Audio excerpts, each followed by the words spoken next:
Chapter 1844. It was because she was afraid. Afraid of his rejection. Afraid that Mu Yaja would be unhappy because of it. Yun Shusha remained silent, not knowing how to speak. On the other end, Gu Xingze was silent for a while and said helplessly, "I thought that I shouldn't be absent for such an important event. But I didn't receive your invitation." He suddenly took a deep breath and, as if he had used up all his energy, questioned her silently, "Sure, maybe I don't have the chance to work hard, but are you so stingy to give me the chance to give you my blessings? Are you so stingy to give me the chance to give you my blessings?" His voice was filled with bitterness. Her mind went blank at that moment. I thought that you didn't want to come. I thought, you might not wish me well."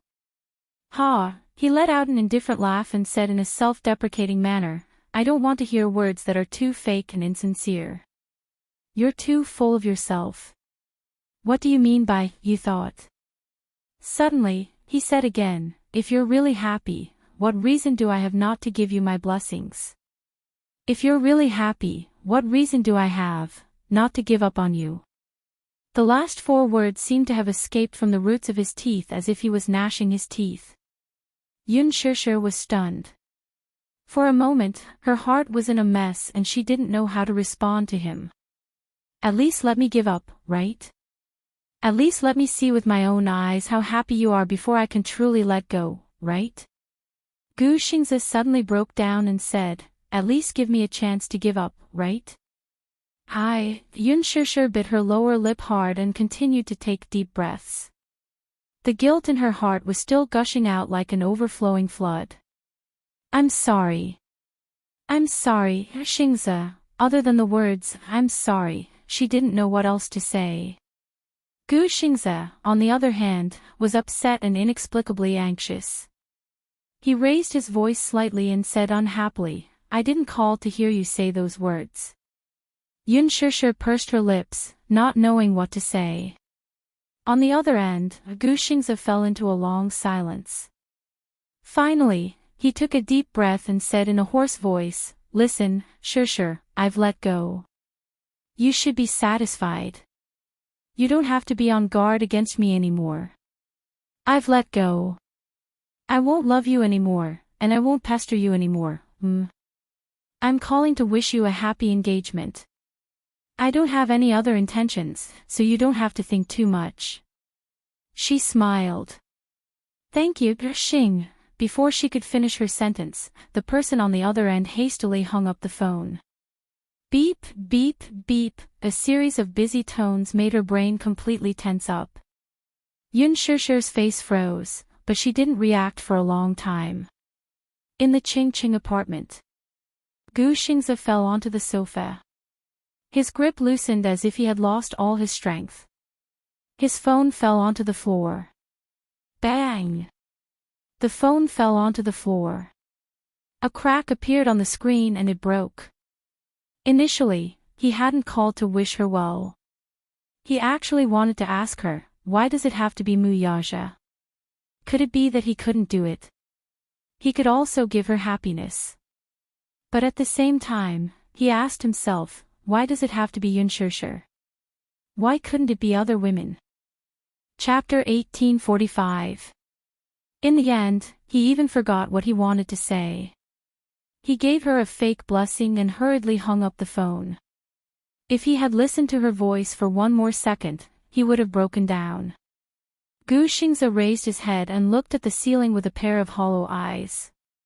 His gaze was numb, but it was as if he wanted to look through the ceiling. This was the first time he had fallen deeply in love with someone, but in the end, she had pushed him away. So this was what it felt like to be abandoned. Gu Xingze clenched his fists unwillingly. His fingernails dug into his palms, but his senses seemed to be numb and he could not feel any pain. Or perhaps the pain in his heart was so excruciating that his senses seemed to be numb and he could not feel any pain at all. In the end, he had lost, even the chance to work hard. Qin Zhou knocked on the door for a long time, but there was no response. He took out his keys and opened the door. When he entered, he saw that the living room was dark. He turned on the lights and saw Gu Xingze sitting on the sofa. He was expressionless and looked at the ceiling indifferently. His cell phone had fallen to the side and the screen was broken. He immediately walked up to him. "What's wrong?" Gu Xingze did not speak. Qin Zhou frowned. He had no idea what had happened. He frowned and teased him half-jokingly, "Why do you look like your soul has left your body? What happened?" "Nothing." Gu Xingze was inexplicably irritable. He glared at him and said impatiently, "What could have happened to me?" As he spoke, he stood up from the sofa and stumbled toward the table. He had not been able to sleep properly for 2 days and 2 nights. Hence, he was in a daze.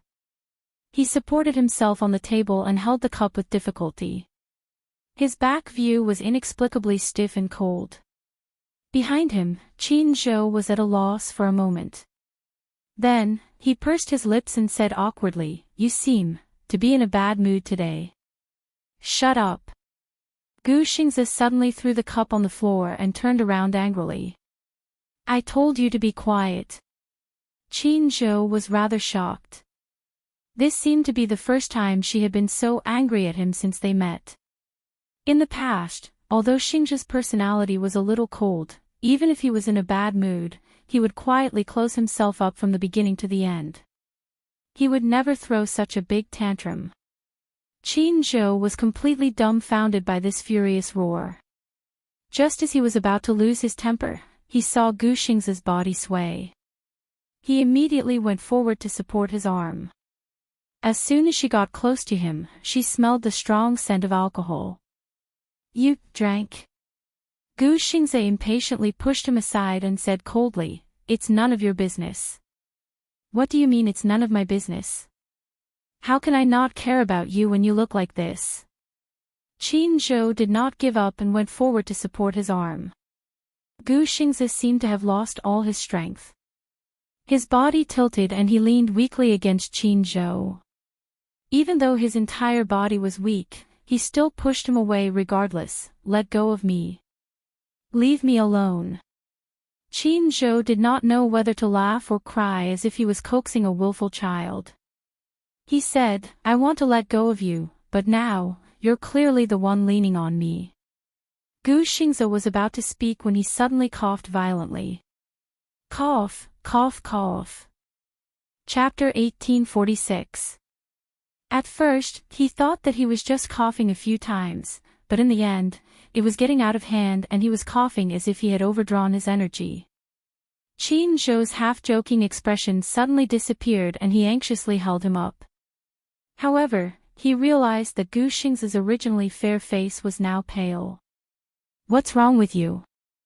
Qin Zhou was extremely worried. From the looks of it, it seemed like his stomach was acting up. He had a very serious stomach problem and he rarely drank.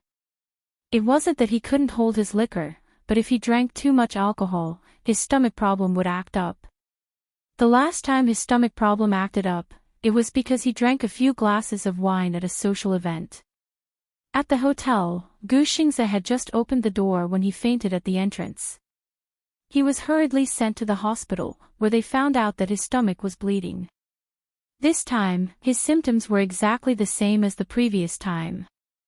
Qin Zhou couldn't help but wonder if he had drunk too much alcohol after not eating for 2 days and 2 nights. At the thought of this, Qin Zhou supported him and walked out of the door without any explanation. Gu Xingze pushed him away and frowned. "What are you doing?" "I'm taking you to the hospital. Looking at you, I'm worried that your stomach is acting up. Get lost." Gu Xingze pushed him away in frustration. "Why are you haunting me like a ghost? Did I ask you to control me?" "Xingze, don't be willful. Your body is already like this and you're still drinking. Have you ever thought about your own health?" "I don't need to think. I just want to be quiet and don't let anyone disturb me. Whether it's you or anyone else, stay away from me." Gu Xingze's eyes were filled with anxiety. After he finished speaking expressionlessly, his body swayed and he finally couldn't take it anymore. His vision turned black and he lost consciousness. On the other end, Yun Shishir stared at the phone screen with her mouth agape. Looking at the phone that had been hung up, she couldn't calm down for a long time. Suddenly, a devilish voice came from behind her. "What are you doing?" Yun Shishir jumped in shock. In her great shock, the phone slipped from her hand due to her nervousness and fell to the ground with a loud thud. "Ah!" She turned around abruptly, only to see Mu Yaja standing behind her without her knowing.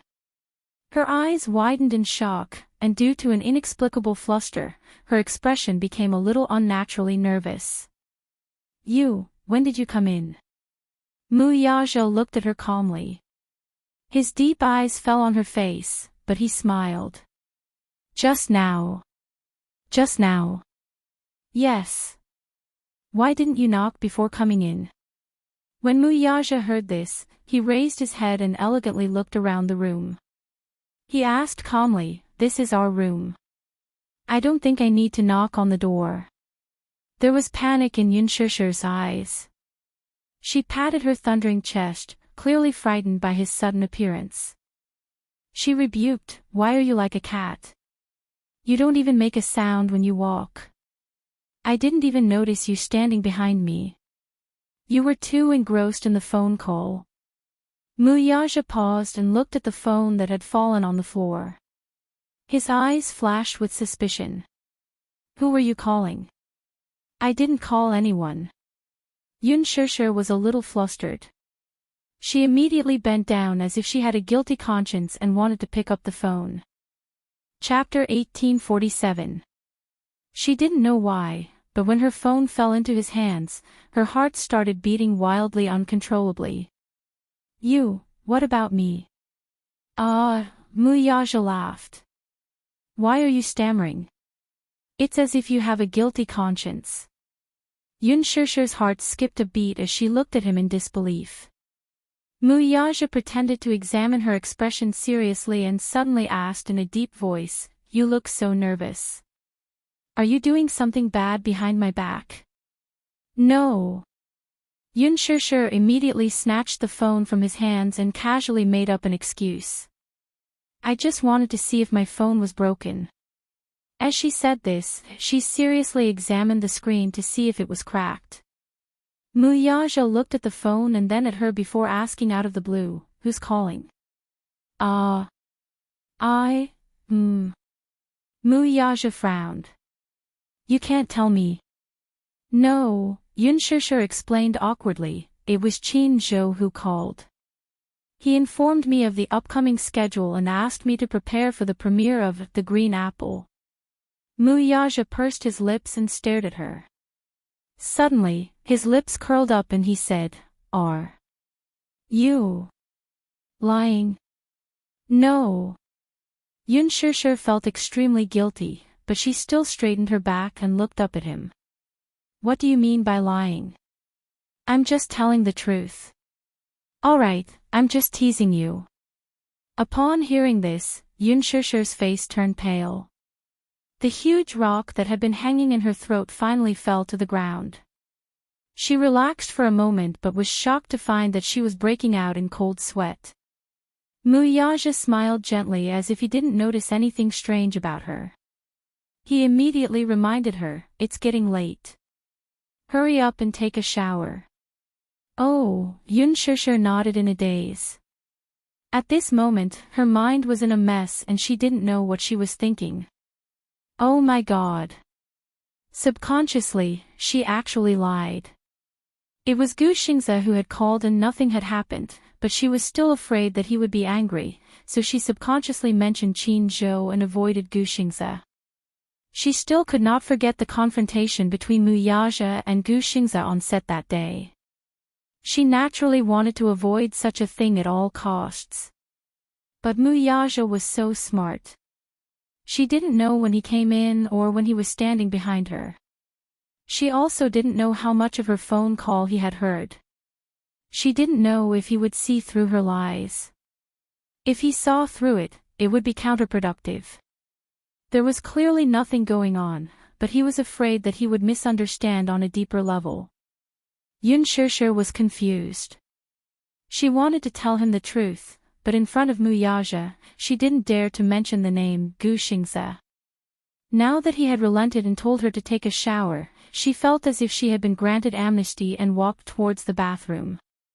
However, she had just taken a step when Muyaja suddenly grabbed her waist from behind and pulled her into his embrace. Yun Shishir couldn't help but feel nervous and on tenterhooks. She was afraid that he would discover something and was planning to force a confession out of her. Chapter 1848. Don't dawdle. I'm waiting for you, he said in a gentle voice. Holding her waist, he took advantage of the situation and lingered on her chest. His slightly hoarse voice was bewitching. Don't make me wait for too long. Yun Shishir's heart stopped and her face instantly flushed red like steam. What are you talking about? Blushing, she pushed him away and headed to the bathroom with her head lowered.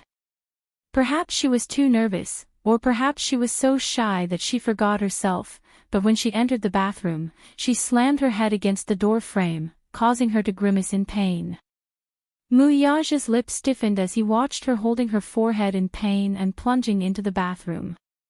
When she closed the door, the smile on Muyaja's face froze in an instant. He slowly focused his gaze and a cold glint flashed across his eyes. After the engagement party ended, she spent 2 days with him on the island before hurrying back to the set. She was already deeply grateful that the production crew had given her a 7-day break. Hence, 2 days after the engagement party ended, she hurried back. For 2 consecutive days and nights, she filmed 2 daytime scenes and drove through the night. Yun Shishir gritted her teeth and put in all her effort to finish filming the scenes that she had been delayed for the past few days. As soon as she finished filming, she immediately applied for a leave of absence. Lin Fengtian had put her on the schedule for a whole week. Of course, Lin Fengtian specially went to the production crew of Lethal Beauty to inform Gu Xiaoyang. The two of them had a good relationship, so Lin Fengtian's one sentence was enough for Gu Xiaoyang to approve her leave. The Green Apple went through a long post-production process. In order to strive for perfection, Lin Fengtian delayed the post-production process for a long time. However, it was also because of this excellent post-production that it piqued the interest of the film's fans. On the internet, many netizens expressed their strong anticipation for this film. Before the premiere, there was a screening of the film with 100 people. Many fans of the original novel watched the screening and said that the film was great. The nationwide roadshow tour was about to begin. In order to promote the movie, Lin Fengtian was extremely spirited. He was prepared to win 24 roadshows nationwide in one go. In addition to the major provincial capitals, some prosperous second-tier cities were also on the list. He was full of confidence in this movie. He vowed that he would be the box office champion of the romance movie at Christmas and the end of the year. With this ambition, he was fully prepared. The early stage of publicity was almost explosive. Just the advance trailer alone had produced 5. Relying on his own rich resources, he bombarded the various satellite channels one after another. The theme song directly jumped to Inuit TV's #1. Many artists had recorded VCRs to congratulate Lin Fengtian on his success at the box office. It had to be said that although Lin Fengtian had the reputation of a devil director, and everyone on the set was afraid of him, it had to be said that his popularity was ridiculously good. Just by confirming the lineup of well-known directors and A-list celebrities that would be attending the premiere, coupled with the presence of various media outlets, this huge lineup could be said to be magnificent. The release of the movie coincided with Christmas Day. Lin Fengtian even said that he would be the box office champion that day. His wild ambition was self-evident. One had to know that this was not the only movie that would be released on Christmas Day. Chapter 1849. Generally speaking, the release cycle of a movie was about 20 days to 2 months. The more powerful the director was, the higher the production rate and the longer the release cycle. Moreover, with Gu Xingze around, Lin Fengtian was very confident about the box office. Yun Shishir, on the other hand, was under unprecedented pressure. This was her first film, and it was also her first time playing the female lead as a newcomer. If she was not famous enough and could not hold up the box office, she would definitely be upset if she dragged the whole crew down. However, Qin Zhou comforted her. With Lin Fengtian and Gu Xingze, the two leaders of the box office, even if she was not famous enough, the box office results would not be too bad. The crew had prepared a few gowns, but Yun Shishir had been putting on some weight recently. Qin Zhou was worried that she would screw up and it would be awkward if she could not fit into the gowns, so he urged her to lose weight. Of course, in such a short period of time, the so-called method of losing weight was also quite rough. For the premiere, she had starved for 2 days before she was able to wear the gown perfectly. Lin Fengtian was only satisfied when he saw it. However, on the day of the premiere, when Yun Shishir arrived at the venue, she realized that all the crew members were there, except for Gu Xingze. She did not see him. Was he going to miss the premiere? Yun Shishir was worried that something might have happened to him, so she tried to ask Qin Zhou about it. Qin Zhou replied vaguely, "He will be here, but something happened, so he might be a little late. But he will definitely be here before the premiere." Yun Shishir frowned. She was a little worried, but she did not show it on her face. Gu Xingze finally arrived with more than half an hour to the start of the event. However, when he appeared, it was with a rather grand entourage. 4 bodyguards led the way, along with the personal doctor, stylist and assistant. More than a dozen people escorted him into the dressing room. Yun Shishir suddenly received a phone call from Yun Qinli. "Sister Shishir, I heard that it's the premiere of The Green Apple today. Gu Xingze will be there too, right?" "Yes." "Then, can you help me get an autograph?" "Please, please. I'm Xingzhe's hardcore fan, so I don't ask for much. I just want an autograph." Yun Qinli begged again. Yun Shishir only said perfunctorily, "I'm very busy. If there's a chance, I'll definitely do it for you."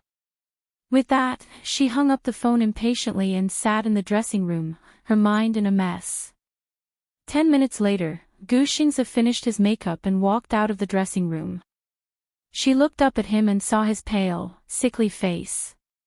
Even though his handsome face had been carefully groomed by the stylist, it was not difficult to see that he was extremely exhausted at the moment. His face was pale, and his forehead was dripping with cold sweat. His thin lips were tightly pursed and dry. Even though he had applied lipstick, it still couldn't hide his weak breath. Especially from his tightly knitted brows, it was obvious that his body was in a very bad condition. Yun Shishir couldn't help but ask, "Qin Zhou, what's wrong with Xingzhe? I see that his face is very pale. He seems to be sick." Qin Zhou frowned but did not say a word. Suddenly, he said slowly, "He's attending the premiere because this might be his last movie." As soon as Qin Zhou finished speaking, Yun Shishir widened her eyes in shock and looked at him in disbelief. "His last movie?" Chapter 1850. "What do you mean by that? I don't quite understand." "It's nothing." Qin Zhou smiled faintly, but there was nothing he could do. He said, "His health condition is indeed worrying. Some time ago, he drank too much and was rushed to the hospital. His stomach was bleeding and his condition worsened. He has been on a drip for the past few days and his body is very weak." Bleeding from his stomach. Yun Shishir was shocked when she heard that. "Yes. Didn't you know?" Qin Zhou glanced at her. "He has a very serious stomach problem and he acts erratically. His daily routine is very irregular. Usually, when he suffers from a stomach problem, his meals have to be taken care of. But a few days ago, he went to drink to drown his sorrows. I don't know what has gotten into him. I think he doesn't want his body anymore." Yun Shishir's heart suddenly skipped a beat. He has been very dispirited recently. In the past, he was arrogant and aloof. He had always sealed himself in his own world. I've been with him for so long and finally opened up half of his heart. But now, he has closed it again and returned to how he used to be. The more Qin Zhou spoke, the more resentful he became. What a good-for-nothing brat. He is indeed worrying. He doesn't know how to take care of himself. I told him that he doesn't want me to take care of him. He said that he can take care of himself. But what happened in the end? His stomach problem worsened. The doctor said that if this goes on, there is a risk that he will become cancerous. Qin Zhou sighed. Obviously, he was both mentally and physically exhausted. To him, Gu Xingze was once his business partner. He was an artist that he had groomed and groomed. He was a superstar that he had personally created. He was also a close friend that he cared about the most. Now that Gu Xingze was so dispirited that he did not have any appetite for food or drink and repeatedly ruined his health, Qin Zhou could not wait to give him a good beating. He wanted to see if he could wake him up from his stupor. Yun Shishi's heart was in a mess. At that moment, she was worried and confused. What did Qin Zhou mean by the last movie? Was he going to quit the entertainment industry? Actually, withdrawing was a good thing. After being in the entertainment industry for so many years, Gu Xingze had accumulated a considerable amount of assets. If he were to retire from the entertainment industry and return to a normal life, it would not be a bad thing. This way, he would have more energy to take care of himself and his body. On the contrary, Yun Shishi hoped that he would quit the entertainment industry. However, Qin Zhou seemed to have read her mind as he suddenly said, I don't think it's a good thing for Xingze to leave the entertainment industry. He made his debut when he was very young. His career has always been the core of his life. If he withdraws now, his life will have lost its meaning. As he spoke, he extinguished the cigarette in his hand in the ashtray, deeply worried. He rarely smoked, but recently, he was very addicted to smoking. He smoked a pack a day, one cigarette after another. The ashtray was already full of cigarette butts. Yun Shishi didn't know what to say. The movie premiere started. This was a competition for fame and fortune, and also an ambitious campaign to build momentum. On the stage, all the main cast members sat on the high stools and faced the media's questions one by one. Yun Shishi, who was sitting next to the superstar, could clearly feel his hand trembling uncontrollably as he held the microphone. Her heart clenched tightly in her chest at the sight of this. Chapter 1851. The media asked, Xingze, may I ask, what is your biggest gain from this movie? Gu Xingze held the microphone and answered, I think my biggest gain would be the memories of working with such an outstanding director like Director Lin and so many hard-working actors. Everyone worked very hard to make this movie. Because this movie was adapted from a famous novel, many fans of the novel were looking forward to it. In order to live up to the expectations of the fans, everyone worked very hard. Media, what do you feel about your first teen movie when you first debuted, and now, after 10 years of your debut, acting in another teen movie? Gu Xingze said, actually, teen movies are not just about feelings. The biggest gain is that after 10 years of constant practice, my acting skills have improved tremendously. The Green Apple is probably a milestone in my acting career. I put a lot of effort into this movie, and I hope that the fans will be satisfied with it. As soon as he finished speaking, he suddenly moved the microphone away and covered his mouth as he coughed a few times. The hoarse sound of coughing entered her ears clearly. Yun Shishi couldn't help but clench her fists. The media suddenly asked a sharp question. May I ask, what are your expectations for the box office? Director Lin said that he expects the box office to exceed 2 billion.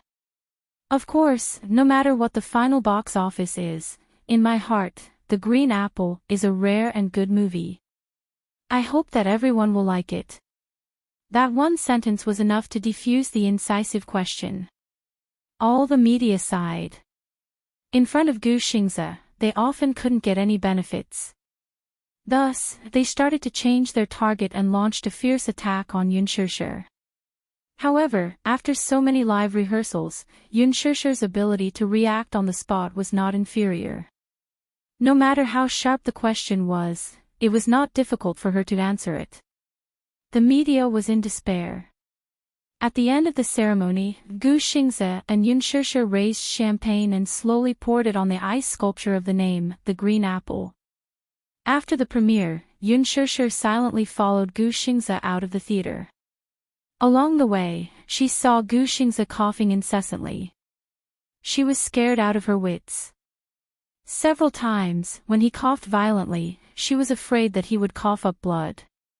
At a corner, he was suddenly bumped into by a staff member who was hurriedly passing by.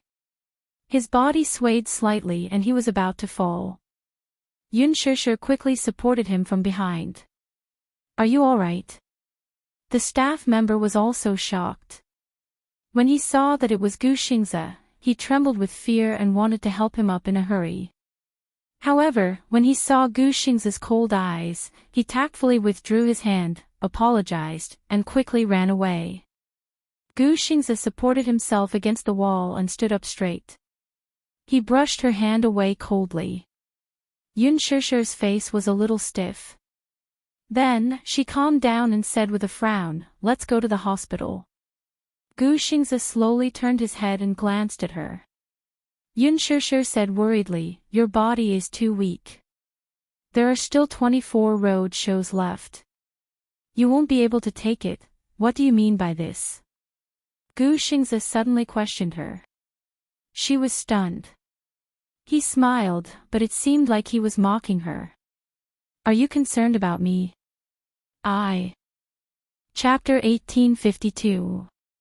Gu Xingze said coldly and turned around. Just when she thought that he was going to leave, he did not move. Instead, he said slowly in a weak voice, "Shishir, do you know? I've thought of countless possibilities between us, but I never thought that it would end like this." Gu Xingze laughed mockingly. "I hope that you've made the right choice." After saying that, he supported his heavy body and slowly left. Yun Shishir watched his resolute back view, but she could feel the heaviness in his cold words. It was as if his heart had been pierced by a knife and was bleeding profusely. On the way home, Yun Shishir sat in the back seat. She seemed to have lost her soul and was distracted. Yu made a call to her. She said cheekily, "Mommy, I watched the live broadcast of your movie premiere. You're so beautiful today. You've reached a new height." Mommy, when are you coming home?" Yun Shishir forced a smile. "I'm already on the way. I'll be home in about 15 minutes. Mommy, do you want to have supper?" "It's okay." On the other end of the line, Yu sensed that Yun Shishir was in a daze and sounded disappointed. She asked worriedly, "Mommy, what's wrong? You sound like you're not happy. Did someone bully you? Or did someone make you angry?" "No. I'm just a little tired." Yu smiled and said coquettishly, "It's okay. When Mommy comes home, Yu will massage your shoulders." "Okay." Yu is so obedient. After hanging up the phone, Yun Shishir's arms hung down weakly. She looked out of the window at the passing scenery. Gu Xingze's lonely voice still echoed in her ears. "I've thought that there are countless possibilities between us. But he didn't expect it to end like this. Hopefully, you've made the right choice." Yun Shishir closed her eyes and forced herself not to let her imagination run wild. As soon as she got home, Yu and Xiao Yichen rushed to the entrance to welcome her. They helped her take her coat and bag. The two little lads welcomed her into the living room in a flurry. One of them was in charge of massaging her shoulders and the other was in charge of massaging her legs. They were extremely busy. Yu suddenly smiled mischievously.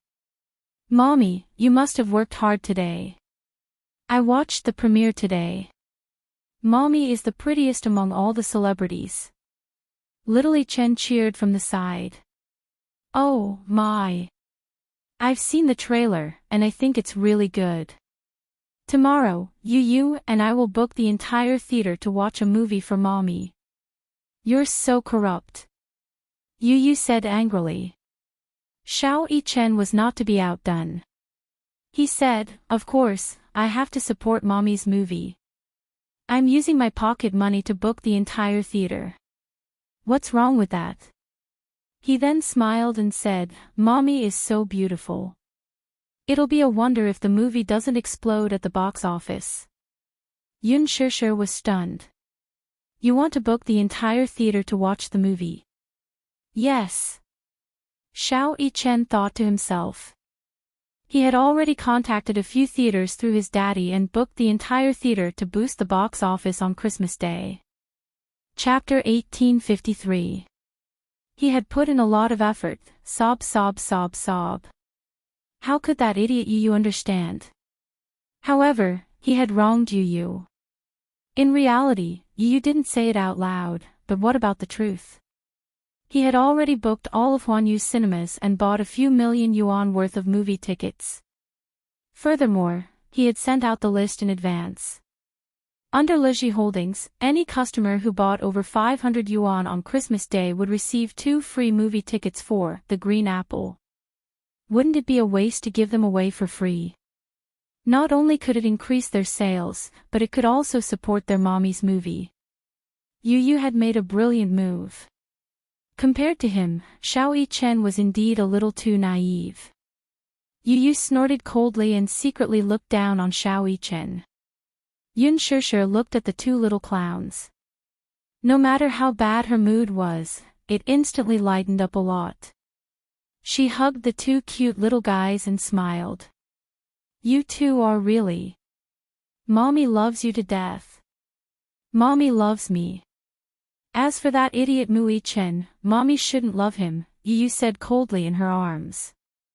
Xiao Yichen cried out pitifully, Yu, you're ostracizing me. Who's ostracizing you? Yu snorted arrogantly again and said lightly, I don't want to be in the same team as an idiot like you. You even booked the entire cinema. Mu Yichen, you're really something. It seems like Daddy gave you a lot of pocket money. Xiao Yichen poked his fingers and said pitifully, what? I worked so hard to save up this pocket money. Go ahead and be happy. How many kids your age have a few million yuan in pocket money? Yu said coldly. Mu Yichen pouted and sulked. Yu seemed to feel uncomfortable if he didn't bicker with him for a day. After spending so much time with him, although he was used to his arrogance and sharp tongue, it still hurt to be ridiculed once in a while. All right. You two, stop fooling around. Yun Shishir scolded softly and patted the 2 little guys' butts. Hurry up and go take a shower. Mommy, we've already showered. Smell me. Do I smell good? Xiao Yichen hugged Yun Shishir and fooled around in her arms. After the shower, it's getting late. It's time to go to bed. She hurried the 2 children to bed. You still have school tomorrow. Mommy. Tomorrow is Sunday. Yu's words reminded her. She looked at the calendar and realized with a start that she had been so busy these past few days that she had lost track of time. Tomorrow was indeed Sunday. All right. Mommy knows her mistake. Mommy will read you a story, okay? Yun Shishir coaxed gently. Upon hearing that she would read a story, Xiao Yichen immediately got down from her arms and ran back to the bedroom happily. Mommy, I'll wait for you on the bed. Yun Shishir was amused by him and burst out laughing. This clown. Yu also said shyly, Mommy, I'll wait for you on the bed too. I'll wait for you to tell me a story. After saying that, he also ran back to his bedroom. Yun Shishir was in a mess. With these 2 little guys, life was really full of sunshine. Chapter 1854. At night, Yun Shishir was lying on the bed, tossing and turning. She frowned and reflected on herself. Gu Xing's attitude towards her was completely different from before. In the past, he was as gentle as the spring breeze and extremely delicate to her. Now, he was a little impatient and cold towards her. He was deliberately distancing himself from her. Actually, keeping a distance was not necessarily a bad thing. Since he was indifferent to her, she would naturally keep a distance from him. This was good for both of them. Even if she did not like him, she should not get close to him. She did not like Gu Xingze, but perhaps, in some aspects, some of her actions might make others think that she was interested in him. Yun Shishir pursed her lips. She knew that Gu Xingze liked her, but she had already tried her best to keep a distance from him.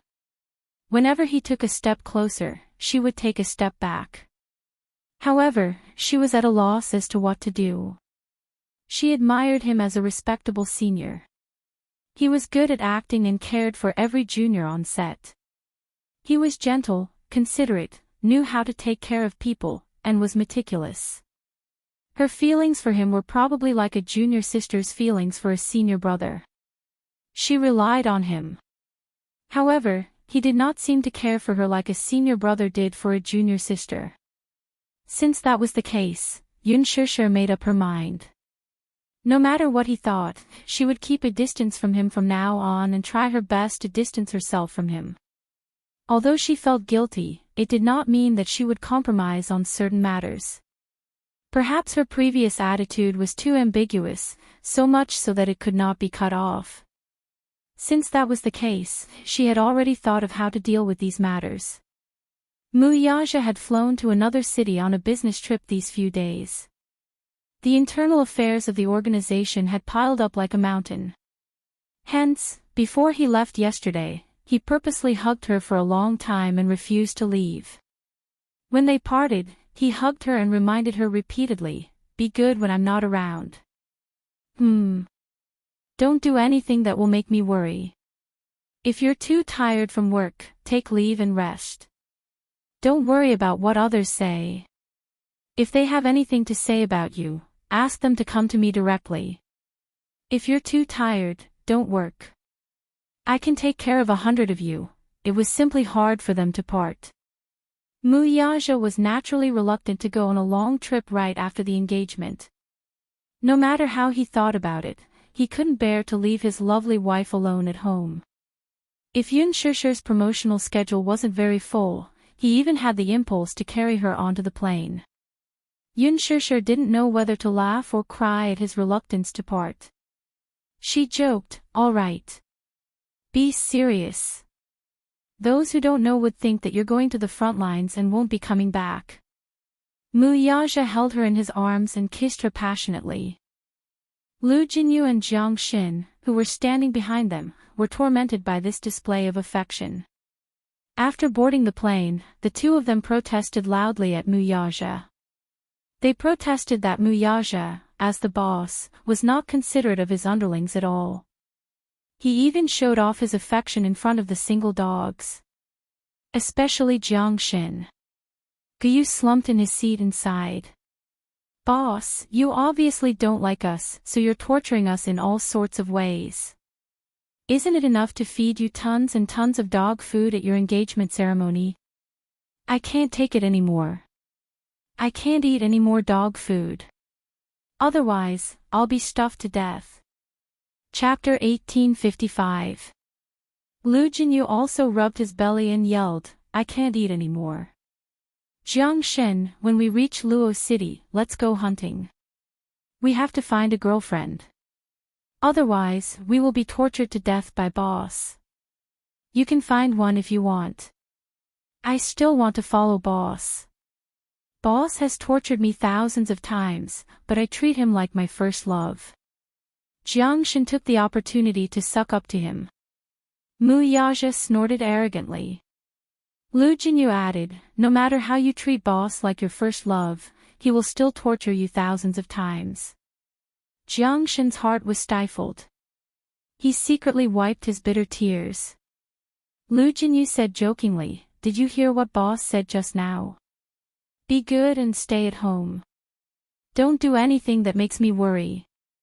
Boss is with us physically, but his heart is with sister-in-law." Jiang Shen nodded indignantly. Mu Yaja said, "Your sister-in-law is prone to fooling around. Naturally, I have to take care of her." Unintentionally, he was fed another mouthful of dog food. Lu Jinyu's lips twitched violently. He really felt the 10,000 critical hits of love. It's so good to be in love. Jiang Shen sighed. Speaking of love, it seems to be a matter of my previous life. Nonsense. I saw a woman beside you last time. Lu Jinyu exposed him. Jiang Shen said expressionlessly, "That's not my girlfriend, okay? The only relationship I've had was when I was in college. At that time, I was really young." Lu Jinyu was indeed the sharp-tongued king of Xingyu Financial Group. In fact, except for your youthful appearance, your bones are full of dust. Jiang Shen was speechless. When Yun Shishir woke up, she found that the whole world had changed. It was not the world she was in, but the world of the internet. The first thing she did when she woke up in the morning was to open Weibo to read some offensive comments from fans. After reading 3 to 5 comments, she would be energized. She was originally pessimistically prepared to be attacked by fans of the novel when she opened Weibo. However, when she turned on her phone today, she suddenly felt that the world was a fantasy. Her latest Weibo post was a photo with Lin Fengtian backstage at the premiere. She was wearing a black dress, tall and elegant, and extremely beautiful. Before she went to bed yesterday, there were only a few hundred comments.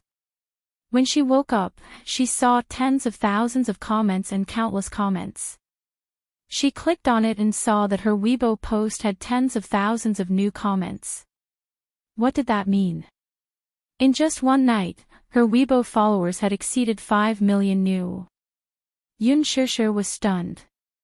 She thought that the system was retarded, but after flipping through a few pages, she found that every new comment was a live fan's message. The system did not malfunction at all.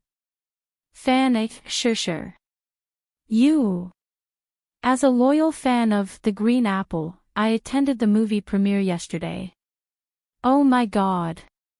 This is the first time I've seen such a beautiful person in real life. Become your fan. Fan B, when I first saw your movie poster, you were so beautiful that you didn't look like a human being. I thought you had a strong post-production team. I didn't expect you to be so beautiful in real life. After watching the movie, in addition to your looks, I love your acting skills even more. Every look in your eyes is full of love. I'm going to watch it again today. Supporting you. Chapter 1856. Fan D, I used to hate you. Hate you. Hate you. Because I'm Gu Xing's diehard fan. Back then, I was wondering where you came from and how you could become Master Xing's imaginary lover. But after watching the movie, I realized that you and Master Xing are really compatible. I hope you two are really together. Heart, heart, heart, heart, heart, Fan E, Yun Shishir, what a poetic name. I had a deep impression of you, but I always thought you were like the other young actresses, with only looks and no acting skills. After watching the movie, I realized that you're a real idol with real skills. I hope you become more and more popular. Yun Shishir scrolled through the comments again and again. Most of them were from fans who had watched the movie and left comments on her Weibo. Of course, there were also anti-fans sent by other female celebrities and Gu Xing's diehard fans who attacked her. But even so, many of her fans stood up to criticize and protest. Since her debut, this was the first time she felt the power of her fans. The feeling of being protected and respected was great. The feeling of using her acting skills to conquer the audience was great. The feeling of being able to gain fans because of her acting skills was great. Previously, Lin Fengtian had a private conversation with her and said that her looks were considered one of the best among the young actresses in the industry. She was even more beautiful than the rest. In terms of acting skills, she was also better than many others, but compared to some veteran actors who were at the pinnacle of acting, she was still lacking. He had told her more than once, looks will fade with the passing of youth. No one's looks can surpass the cruel years, but their acting skills can.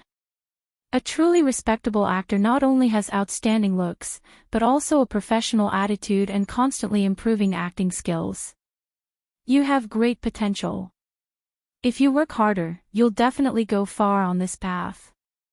Yun Shishir saw the passionate comments from her fans and instantly felt her blood boil. She was greatly encouraged. That was enough.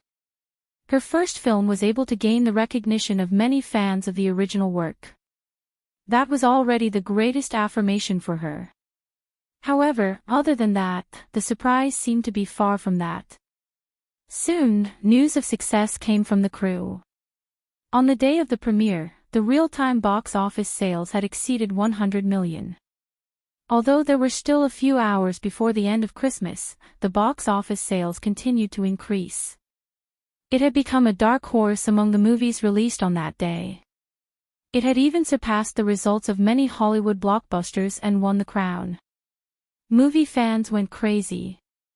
They were full of praises for the movie. The rating on Douban was as high as 9.2. Compared to the harsh rating system, this was considered an outstanding result. Even Lin Fengtian did not expect the movie to be so successful after it was released. It had far exceeded his expectations. The thing that Yun Shishir didn't even dare to think about happened. She held her phone and looked at the rising real-time box office. The trending terms about the movie on Weibo had reached the top. Fans kept coming out of the theater and showing off their ticket stubs on Weibo. They were very positive about the movie. Many fans of the original novel expressed that the degree of restoration of the movie had far exceeded their expectations. Some of the most detailed plots in the original novel had been preserved and restored as much as possible. Chapter 1857. High box office sales but poor reviews were inevitable. Many movie adaptations of novels often attracted fans of the original novel to the cinema. However, due to the lack of originality, they ended up in an awkward situation. The author of the original novel, The Green Apple, posted on Weibo and posted a photo of the male and female leads kissing passionately in the cinema. She said, "Thank you, both of you are excellent actors. In my heart, both of you are Yin Xiaochuan and Yin Dongyu. Your performances are outstanding." Feeling flattered, Yun Shishir gave him a thumbs up. On a morning without any work, she lazed in bed, holding her cell phone and reading the comments left by her fans. She really wanted to read every single comment, be it praise or criticism. She wanted to finish reading them all. When Yu knocked on the door and entered the room, he saw Yun Shishir curled up under the covers, holding her cell phone and smiling. Seeing this, he couldn't help but feel better. "Mommy. You're so lazy today. It's already 9:30. Why are you still lazing around in bed?" Yu ran to the bed and made a move to lift her blanket. Yun Shishir wrapped herself in the blanket and pleaded, "Yu. Don't lift Mommy's blanket. Mommy knows her mistake." Yu pursed his lips and smiled helplessly. Then, he snuggled under the blanket and hugged her. He asked, "Mommy, what are you looking at?" "Weibo." "Oh." Yu raised his eyebrows and smiled. "I saw the entertainment news this morning saying that The Green Apple is ranked first in the real-time box office sales. Moreover, it's tens of millions of yuan behind the second-place movie. That's great." Yun Shishir pressed her cell phone against her chest and said emotionally, "There's a sense of accomplishment that comes from working hard and being recognized. I feel very satisfied to have my efforts respected and acknowledged by others. It's early in the morning. Is Mommy so happy?" Yu Yu was happy to see that she was in a good mood. After all, his mother had worked hard for this movie. Yu Yu was naturally happy for her that it was a success. Yun Shishir was also filled with emotions. At first, when the movie was released, she was very nervous. She felt that she wasn't good enough and wouldn't be recognized. Even if she worked hard, she might not be recognized by the fans. Moreover, on the day of the release, there would be many blockbusters competing with her. She did not want to be a hit, she only wanted to be able to fight steadily. At the very least, she did not want to be known as a beauty with poor acting skills. When it came to acting, it was purely out of interest and not because of the vanity of wanting to be famous. In the evening, the real-time box office sales were finally confirmed. On the day of the screening of The Green Apple, it had achieved a box office of 150 million yuan, breaking Lin Fengtian's expectations. That night, the film crew held a sensational celebration party. Although Gu Xingze was absent, all the main cast members present were looking forward to the final box office earnings of the film. Everyone believed that the final box office sales of the movie would definitely exceed Lin Fengtian's expectations. 2 billion shouldn't be too difficult to conquer. On the night of the celebration party, many media outlets participated in the party and published many articles. Huan Yu struck while the iron was hot. They threw in a lot of resources and carried out the post-production publicity. It was almost explosive publicity. The front pages of all the major web portals, Weibo, forums, Tiba, and online guilds were bombarded one after another. Almost everyone knew about this movie. Chapter 1858. The production crew pulled open the curtains of the nationwide roadshow. At the start, there were a few thousand audience members at the premiere, and at the end, there were tens of thousands of movie fans at Beijing University. The first roadshow was very successful.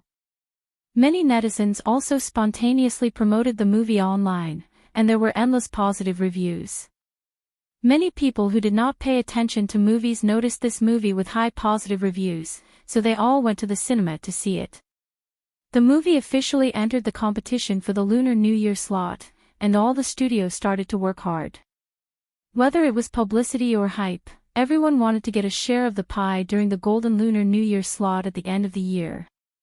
The battle for the box office was in full swing. After the first day, the box office decline that Lin Fengtian was worried about did not happen. On the contrary, it gradually increased. On the fifth day of release, the box office had already broken the 500 million mark and was heading towards the 1 billion mark. This was probably Lin Fengtian's most outstanding movie ever since he entered the industry.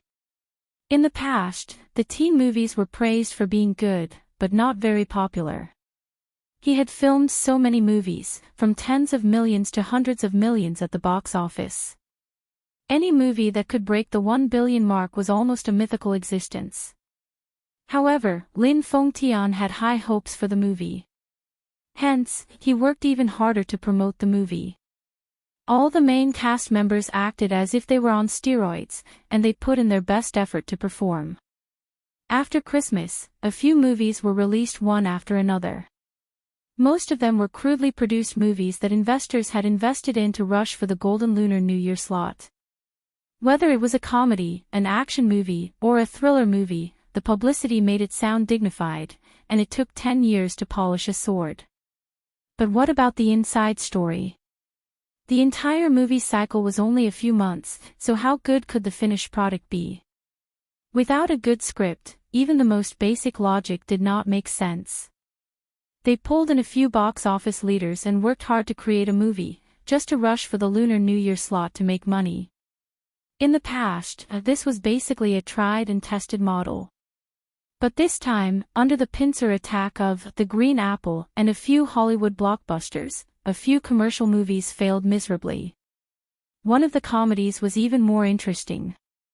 Later on, it even sparked a war between the fans of The Green Apple and the film crew. The reason was that there was a Hong Kong male artiste in this comedy. Before the movie was released, no one knew if he was deliberately hyping things up or trying to please the public, but he actually posted on Twitter some insulting remarks about China and gangsters. He even said, "The mainland audience is very stupid. Hong Kong and Taiwanese artistes came to the mainland to make money, but the mainland audience is still supporting them like idiots. Anyway, I support XNGGNGDULI, but even so, there will still be audiences who will buy my movies." This explosive statement caused an uproar in the Chinese entertainment industry. Yun Shishir was no stranger to this male artist. Previously, when she was on the show, this male artist was a guest and recorded with her. Backstage, he actually tried to take advantage of her and got slapped by her in return. The man was so angry that he insulted her with Hong Kong accent. He was an artist with a very bad character. Yun Shishir only had disgust for him. Now, he even made such a brainless statement. Chapter 1859. Lin Fengtian was even more disdainful. He came all the way to the mainland to make money and even scolded the mainland audience for being brainless. It's an insult to the fans that such an artist exists in the entertainment industry. The investors of the comedy were dumbfounded. The facts proved that the male artist was not deliberately sensationalizing or playing to the gallery. He was a gangster in his bones. In the end, he went overboard. Hence, the movie called The Secret Service Team Next Door triggered a large-scale boycott by the netizens. The investors complained incessantly. They worked through the night to remove the artist's name from the poster. Scenes involving him in the movie were deleted as much as possible. He, who was supposed to be the male lead, was edited to be a passerby. But what was the point of cutting out the male lead scenes just like that?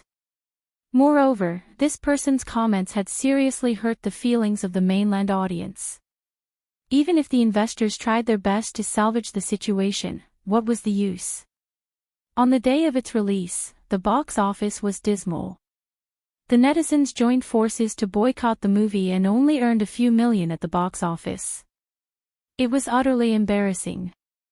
There were even netizens who questioned why a movie with a gangster artist was still released in theaters. Many theaters were so frightened that they pulled the movie from their shelves and reduced its screening rate to 0.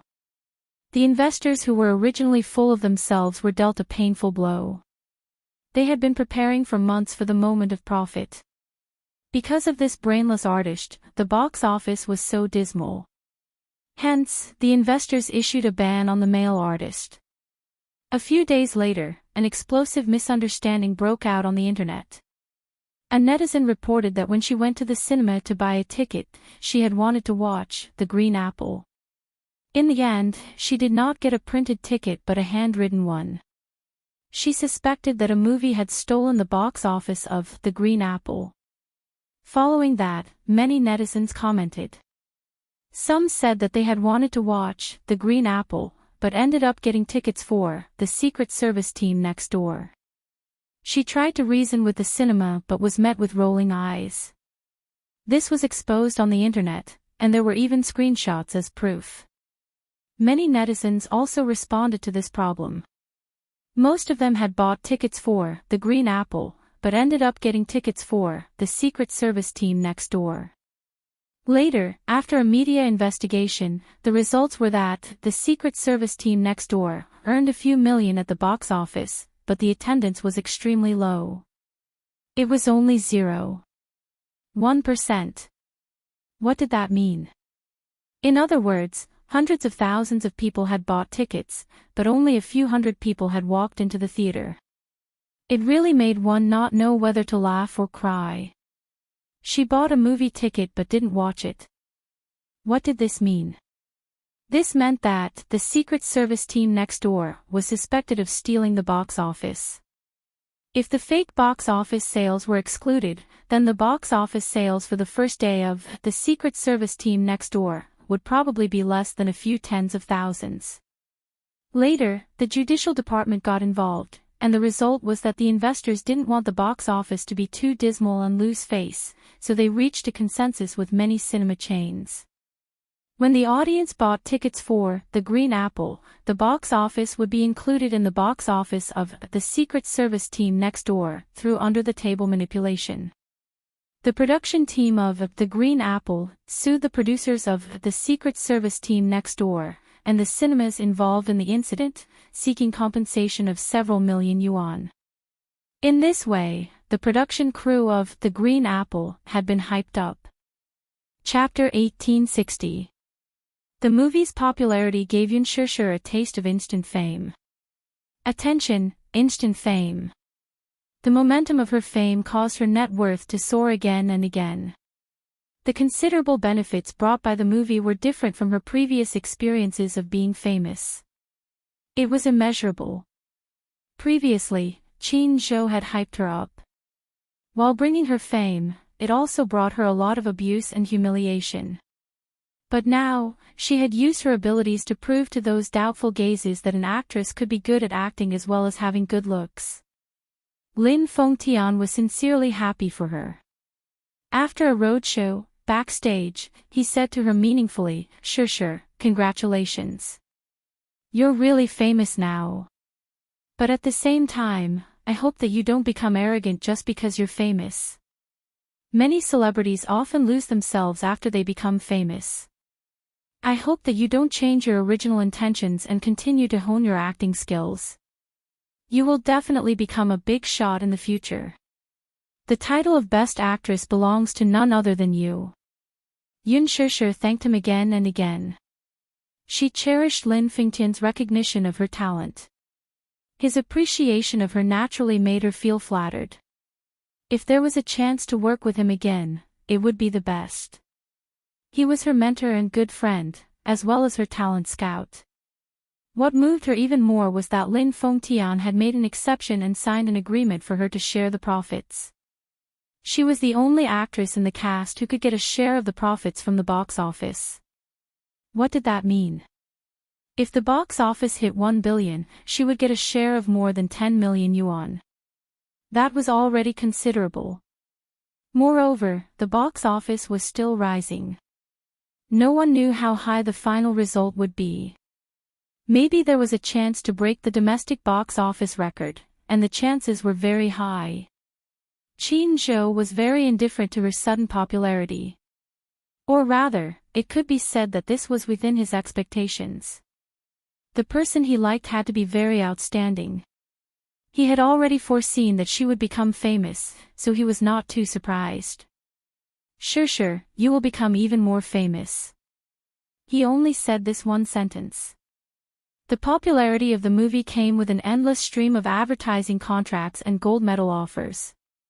Many film crews and advertising companies took a fancy to her rising popularity and offered her an 8-figure endorsement fee, which left her flabbergasted. Therefore, the advertisers who had signed the endorsement contract with Yun Shishir earlier were secretly delighted. Previously, Yun Shishir was still considered a nobody. Although she was a little famous, her endorsement fees were naturally not comparable to those of the A-list starlets. Therefore, most of them were only a few 100,000 or a few million. Louis Vuitton's 10 million contract was already the maximum. This was all because of Mu Yaja. But now, with hundreds of millions of box office earnings, she had become a hot commodity in the eyes of advertisers, and advertising contracts had been thrown at her one after another. At the same time, many high-traffic program groups also invited her to appear on their programs. For a moment, she was in the limelight and became a popular young actress, attracting the attention of everyone. More and more audiences noticed this newcomer with good acting skills, and she also attracted the attention of many well-known directors. She received so many offers that her hands were about to go soft. Qin Zhou was very busy reading the script. Yun Shishir also worked at night. She stayed up late to read the script, but the more she read, the more dizzy she felt. There were many offers, more than 10 scripts, and it was not a joke at all. There were web dramas, period dramas, idol dramas, palace dramas, and even spy dramas. Chapter 1861. Audience popularity and popularity were different. Most of the people who watched movies in front of the TV were middle-aged. Audiences at this age would not become fanatical fans, but their names would be familiar to the audience and increase their popularity. Popularity meant that the ratings and box office would be guaranteed. At the same time, it meant that one's value would rise. Value was like a stock. It would rise and fall. But if one accumulated strong audience popularity, one's salary would be guaranteed. What Yoon Shusher needed the most now was audience popularity. She had the popularity, but her popularity was not enough. Her box office appeal could not be compared to the A-list big brands. Therefore, she had to put in more effort in choosing the scripts. However, the scripts were of varying quality and quality. Yoon Shusher felt her head spinning. However, when it came to picking scripts, Chin Zhou had a unique eye. When it came to scripts, he was extremely picky and strict. He didn't even look at some of the crudely written scripts, nor did he accept any of them. Most of the film contracts he accepted were usually made after staying up late to read the script and thinking it over and over again. A good script was difficult to evaluate. Although some scripts had low production rates, they were good scripts. Some scripts had high salaries, but to Chin Zhou, they were of no value. She accepted 2 TV dramas and 3 movies. The most exaggerated thing was that her schedule was scheduled for 3 years later. When Yoon Shusher saw that her schedule was full, she felt dizzy and had mixed feelings. This was probably the mixed feelings after becoming famous. Facing the 7-digit increase in her account every day and the increasingly crowded schedule, she did not know whether to laugh or cry. For the rest of the schedule, Chin Zhou did not stop to negotiate contracts for her. Yoon Shusher rushed for the promotional period of the movie. After becoming famous, the company requested her to update her Weibo more frequently. During the roadshow, she updated her Weibo more. Before bed, she updated her Weibo even more when reading the script. This was to increase her exposure during the movie's screening period. Of course, the fans who left comments on her Weibo were much friendlier now. They were not like in the past, where they were constantly abusive. However, after becoming famous, gossip followed closely. Many people questioned whether her facial features were exquisite and whether she had undergone plastic surgery or gone under the knife. Many people questioned whether there was any unspoken rules behind the scenes for her to work with a top director like Lin Fengtian in her first film. Many people even suspected that she was trying to ride on Gu Xingze's popularity by collaborating with Gu Xingze on a dating program. Rumors about her and Gu Xingze were also spreading like wildfire. However, most netizens felt that she and Gu Xingze were a match made in heaven. At least, they were good-looking. Some of Gu Xingze's fans even turned from haters to fans because of the movie, The Green Apple. The lucky couple was also in full swing. Yoon Shusher's heart was in agony when she read those unfounded reports. She felt even more helpless. This kind of hype was really unfair to Gu Xingze. But back then, she was the one who gave her permission to create a scandal. Although Chin Zhou was the one who forced her, Yoon Shusher felt disgusted that she was trying to ride on his coattails. His head hurt. Hence, she looked for Chin Zhou and expressed her attitude. Chin Zhou, can I ask you for a favor? Chin Zhou raised his eyebrows and asked, what is it? Chapter 1862. Chin Zhou paused for a moment and furrowed his brows. Why? Yoon Shusher felt relieved after she said this. Actually, all this while, I've been indifferent to the hype of a couple. There's clearly no ambiguity or feelings between us, yet we have to put on an act for someone we don't like. This makes us feel bad and hurts others. Moreover, I also feel that it's too unfair to Xingzhe to hype myself. It wasn't because she felt that such hype was worthless because she was popular. It was because she wanted to achieve success with her acting skills, not hype. Chin Zhou was reading the documents beside him. He was so busy that he didn't even look up. He said indifferently, I remember telling you that if you want to take root in the entertainment industry, commercial hype is very important. This is a way of operating. Even if you're popular now, you can't do without hype. After all, what matters now is exposure. If you don't have enough exposure, you naturally need hype to maintain your exposure in front of the public. So, it has nothing to do with who is fair or not. Moreover, because of the hype of the relationship, Xingjia's exposure has also increased greatly. This is the best of both worlds. The so-called fairness doesn't exist at all, so you don't have to blame yourself too much. Moreover, the operation between you and Xingjia is my decision and means. It has nothing to do with you. Yun Shishir fell silent. She suddenly sighed and said, but I can't get over it. Qin Zhou, I'm already engaged. I have my own lover, and I cherish it very much. So, I don't want to hurt anyone, including Xingjia. Hurt? Qin Zhou couldn't help but laugh. There's no such thing as hurt. Shishir, don't be too sensitive. Was she really too sensitive? Qin Zhou looked up at her and smiled helplessly. Besides, even if you want to hype it up, I'm afraid you won't have the chance anymore. What do you mean? Oh. Don't you know? The team didn't release any more news about you and Xingjia. Qin Zhou stopped what he was doing and told her the truth. On the surface, he said it casually, but there was a trace of depression in his eyes. What? Yun Shishir was stunned for a moment. She said hesitantly, then, those drafts. Qin Zhou's eyes flashed with confusion. Then, he replied, those posts were created by marketing accounts, not by the team. Actually, there may be one thing I want you to know. Although the news hasn't been released yet, what I want to tell you now is that Xingjia has been banned. What? Yun Shishir was flabbergasted. Banned? How could he be banned? I thought you should know about this. But looking at your attitude, you don't seem to know anything either. Looks like I've misunderstood you. Qin Zhou felt relieved. It seems that you really don't know about this. I don't know. Yun Shishir's face was blank. This news came too suddenly, and she was caught off guard. Why was Xingjia banned for no reason? When did this happen? She had no idea at all. Chapter 1863.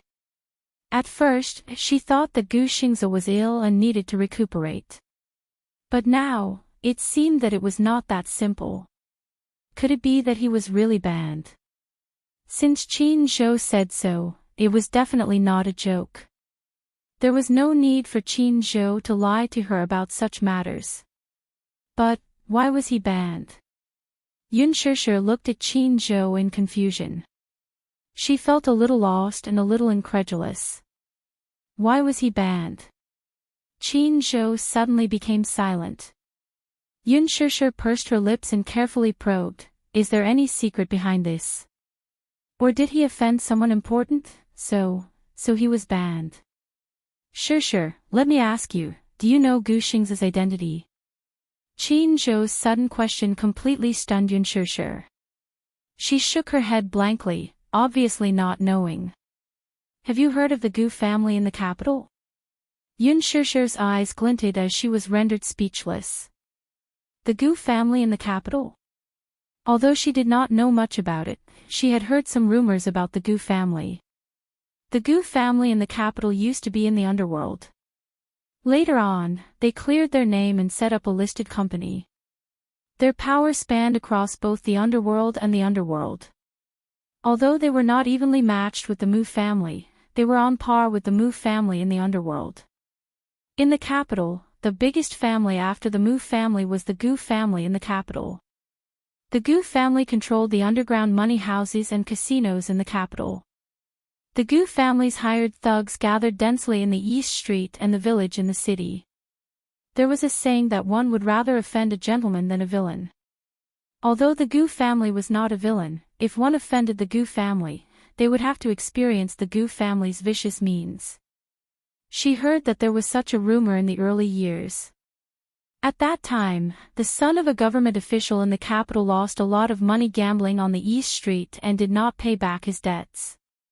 When the thugs of the casino came looking for him, the son took advantage of the fact that his father was the leader of the government and was rude to the principal. He straightened his back and said fiercely, "My father is Dai Jianqing. Everyone in the capital knows the Dai family's reputation. You little hoodlums, don't you know who I am? You're here to collect your debt. Hee hee. Wait for me to tell my dad. Be careful, my dad will flip your East Street upside down." When the hooligans heard this, they looked at each other and smiled. They turned around and tied him up in the car and took him back. As for what happened afterwards, it was rather shocking. It was said that after this brat was taken back, his attitude was very tough and arrogant. He probably relied on his strong background and spoke in a very foul tone. He even threatened to raze the Gu family to the ground. When these words fell into Gu Jinglian's ears, it alarmed the great demon king of the Gu family. One could imagine what would happen to this kid. One of his hands and one of his legs had been chopped off. She was imprisoned and tortured for half a month. When she was finally released, she was tortured to the point of insanity. Finally, she was sent to a mental hospital to recuperate.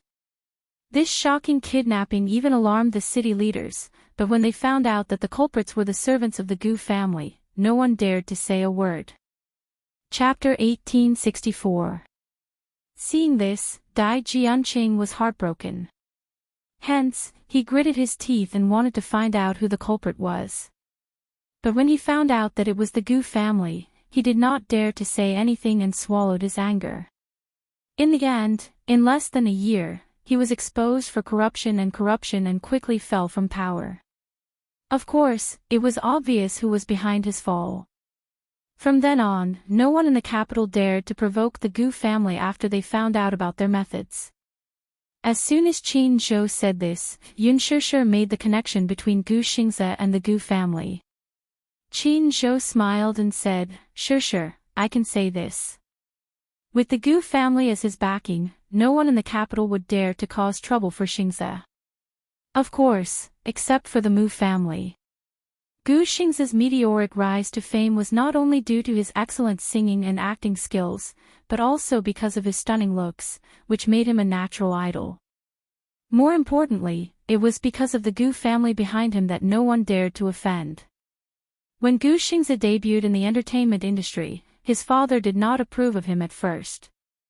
With the Gu family's reputation, it would be bad if word got out that there was an actor in the entertainment industry. But after Gu Jinglian took over, not only did he not interfere, he even started to pour a lot of resources into Gu Xingze.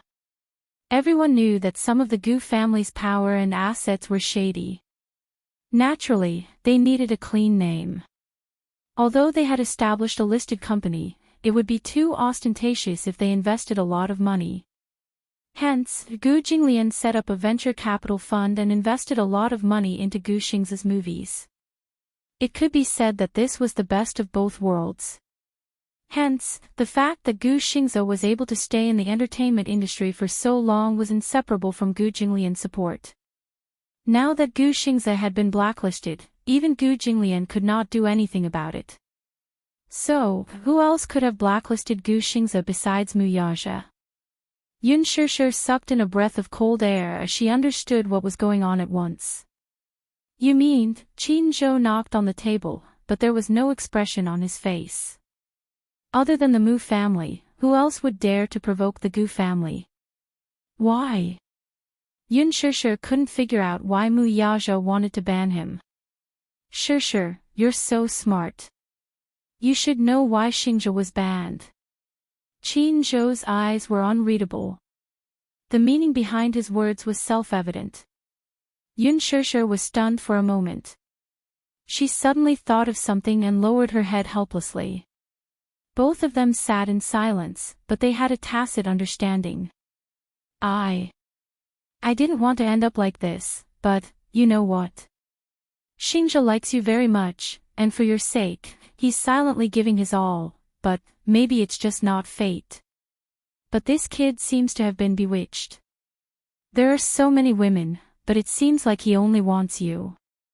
Qin Zhou suddenly smiled and looked at her playfully. I have to say, sure, your charm is really great. You're the only one who can make Xingze fall head over heels for you. Yun Sure kept quiet. But you don't have to blame yourself. This has nothing to do with you. He's the one who can't get over it. I've already warned him many times, but he doesn't listen. There's nothing I can do. I already knew that this day would come. If he doesn't restrain his feelings for you, he'll definitely anger Chairman Mu. Chairman Mu's ban was also within my expectations. Chapter 1865. I didn't know that he has such feelings for me. You're so stupid.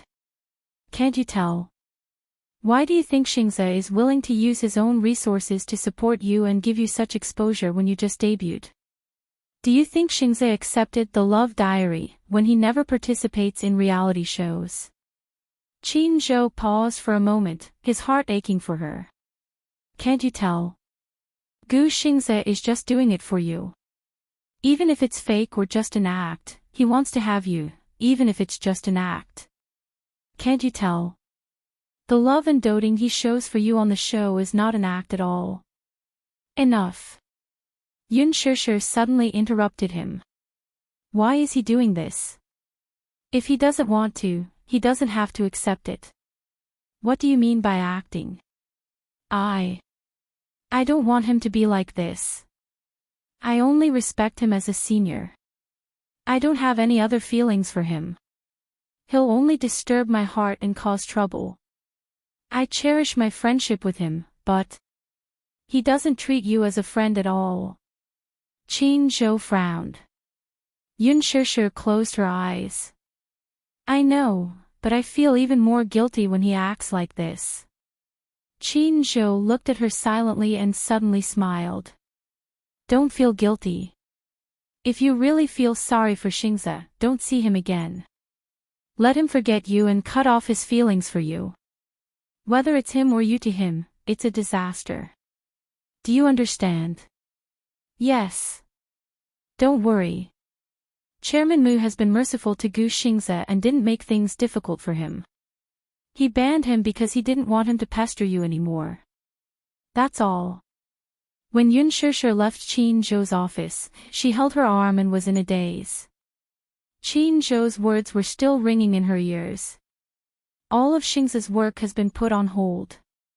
With Chairman Mu's ban, no production team dares to invite him to do shows. All the production teams have also removed him. I'm afraid he won't be able to appear in front of the public for a long time. After being frozen, he's now recuperating at home. I hope he can be alone and think it through.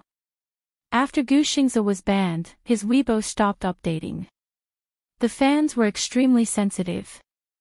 After all, before this, Gu Xingze's update frequency was maintained at 1 update a day.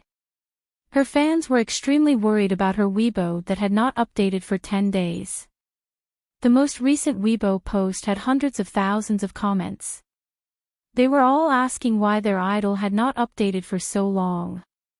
Could it be that something had happened? All the fans were extremely worried. Some people even speculated that Gu Xingze was suffering from depression. Recently, he had been very quiet on the show. He did not have much energy and the melancholy in his eyes made his fans feel as if their hearts were being stabbed by a knife. Some people even dug up the photos of Gu Xingze's pale and sickly face at the premiere ceremony not long ago. They were worried that their idol's body had collapsed from overworking. Some were also worried that Gu Xingze might have met with some mishap. In the end, the production crew of The Green Apple was alerted. They had no choice but to come forward and explain that Gu Xingze was ill and needed a long period of rest, so he did not want anyone to disturb him. As for the road show and the promotion of the movie, he would also be absent. The fans were extremely disappointed. Chapter 1866. However, everyone was well aware of the situation. Gu Xingze was indeed sick, but he might not be able to make a comeback after this retirement. Lin Fengtian was even more regretful. Qin Zhou announced to the public that Gu Xingze was unwell. Other than Yun Shishir, even Lin Fengtian did not know what was wrong and thought that Xingze was really sick. In the next few days, Yun Shishir was extremely busy. She was busy with the promotion of the movie, the filming of Lethal Beauty, the promotion on Weibo, and the performance on variety shows. Her entire schedule was packed to the brim and she did not have any free time. After becoming famous, she could not adapt to the huge workload that came with it. It turned out that becoming a celebrity, especially a celebrity who became famous overnight, was actually such a tiring thing. A moment ago, she was still sleepy and in a daze. The next second, she was brought to the dressing room. After a lot of trouble, she appeared in front of the camera beautifully and cooperated with the media's interview with a smile on her face. After the interview, there was almost no time to breathe. She was quickly brought to the fashion magazine studio by Qin Zhou to shoot a fashion blockbuster. At night, she had to rush to finish her scenes and was dragged by Qin Zhou to read the script. She was so tired that her heart bled. During the busy break, Qin Zhou teased her, "Shishir, how does it feel to become famous overnight?" Yun Shishir was so tired that she did not want to talk. She only rolled her eyes at him. Qin Zhou was amused by her glare and laughed out loud. Of course, there were also things to be happy about. For example, the balance in her account had finally broken through the 10 million mark.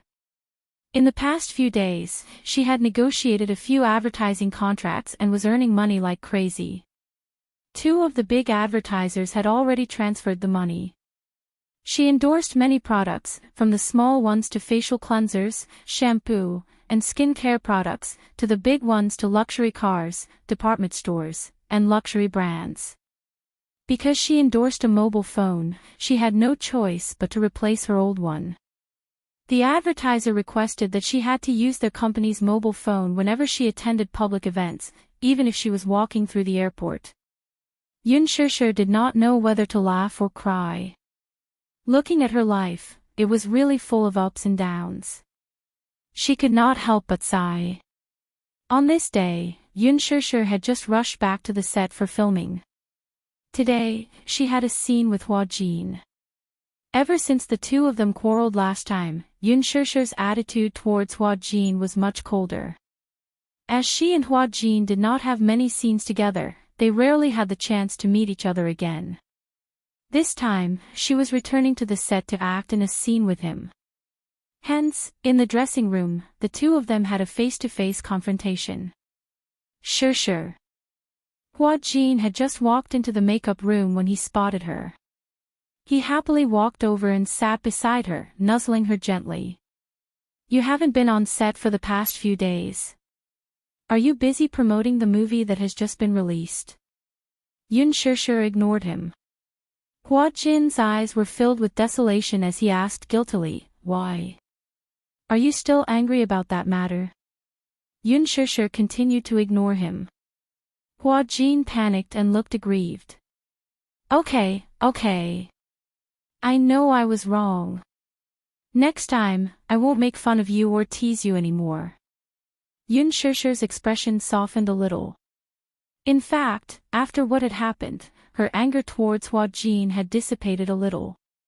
Thinking back, he was obviously joking. She had naively believed him and could not blame anyone. Forget it. Chapter 1867. All right. I'm not angry anymore, okay? Stay away from me. Don't stick close to me. She pushed him away with a look of disdain. No. I like to stick close to you. Hua Jin saw that her anger had subsided and a look of joy flashed past his eyes. I've watched your movie. Oh. To support you, I booked the entire theater and invited the film crew to watch it. Hua Jin coaxed her. Yun Shishir, however, remained indifferent. Oh. Why are you so cold? Hua Jin was a little dissatisfied with her indifferent tone. I'm so supportive of you. Aren't you touched at all? Yun Shishir made an exaggerated expression. I'm so touched. After a pause, her face became indifferent again. Is that okay? Hua Jin. Hua Jin complained sadly, boo-hoo. Shishir, you're so heartless. Your eyes tell me that you're not touched at all. But Shishir, your acting is really great. I've watched your movie and realized that you have a special charm when you wear the school uniform. Hua Jin praised and coaxed her at the same time. Yun Shishir was speechless. Just say what you want to say. You don't have to keep kissing my ass, right? What do you mean kissing your ass? Can't you be a little more positive? Can't you just praise me? How is this a simple praise? One who is unaccountably solicitous is hiding evil intentions. I think you're obviously up to no good. Hua Jin felt even more hurt. He pursed his lips and stared at her with his watery eyes, as if he was silently complaining. Yun Shishir continued with what she was doing and ignored him. Although she was ignoring him, Hua Jin stood alone at the side and kept nagging, Aya. Our Shishir is really amazing. Her first movie and the box office sales have exceeded 1 billion yuan. I'm sure that this movie will set a new record for box office sales. When that time comes, you'll be an A-list actress. Your future will be bright. There was no need to praise her so much. She wasn't the only one who contributed to the high box office sales. To put it bluntly, the box office appeal of Gu Xingze and Lin Fengtian combined should have achieved this result. She was at most the icing on the cake. She was very encouraged to be recognized by the audience. She did not dare to hope for anything else. Hua Jin was still eloquent. Your acting skills are so good, and you're so beautiful. If there are a few more movies that can achieve such good results, you'll have billions in box office sales in a few years. I have a feeling that you'll definitely be able to compete for the Best Newcomer award at the Golden Phoenix Awards. Yun Shishir frowned in annoyance as she fixed her makeup in front of the mirror. Hua Jin looked at her. His gaze suddenly fell on the diamond ring on her finger, and he was stunned. Why is there a ring on your ring finger? Hua Jin was stunned for a few seconds before he broke into a smile. Idiot! You're not engaged and not married. How can you wear a ring on your ring finger? Yun Shishir suddenly turned to look at him. What does it have to do with you whether I wear a ring or not? Hua Jin felt even more wronged. I'm just concerned about you. As he said this, he reached out to grab her hand. You can't wear a ring carelessly. If the media catches this scene, they'll definitely release a statement about your secret marriage. Yun Shishir avoided his hand and said angrily, Don't move. Chapter 1868. Yun Shishir smiled casually, but the corners of her lips curled up slightly. She replied softly, Yes. I'm engaged. Hua Jin was stunned for a few seconds. What? He was stunned, and his eyes were blank. Yun Shishir turned her head and stared into his eyes. She replied seriously, Yes, I'm engaged. Hua Jin was stunned for a moment before he laughed. Are you kidding me? Do you think I'm you? Do I need to lie to you when I'm just joking around? After that, she turned back and touched up her makeup in front of the mirror. There was a dead silence around her. After such a long period of silence, Yun Shishir was not used to it. She turned around in confusion and saw that Hua Jin was silent, staring at her without saying a word. What's wrong? Hua Jin frowned, but he could not say a word. He looked inexplicably lonely. You look weird. What's wrong? Shishir, are you really engaged? Hua Jin still found it hard to believe, but his eyes were full of caution. Yun Shishir was a little defeated by him. She said helplessly, Hua Jin, I'm really engaged. I'm not lying to you. Ah, Hua Jin's eyes widened. His lips moved, but he did not say anything. In the end, there was only silence. Her phone suddenly rang. Yun Shishir immediately went to the side to answer the call. Hello. On the other end, Mu Yage's deep voice was heard. Are you still filming? Yun Shishir smiled gently and explained patiently, yes. There's a scene today that needs to be res hot. I've been busy with work recently, so there's been a delay. I'm back. I miss you a little. When are you coming back? Mu Yage's magnetic voice was very clear in the incomparably quiet room. Hua Jin did not have the intention of eavesdropping, but he could still clearly hear Mu Yage's gentle words.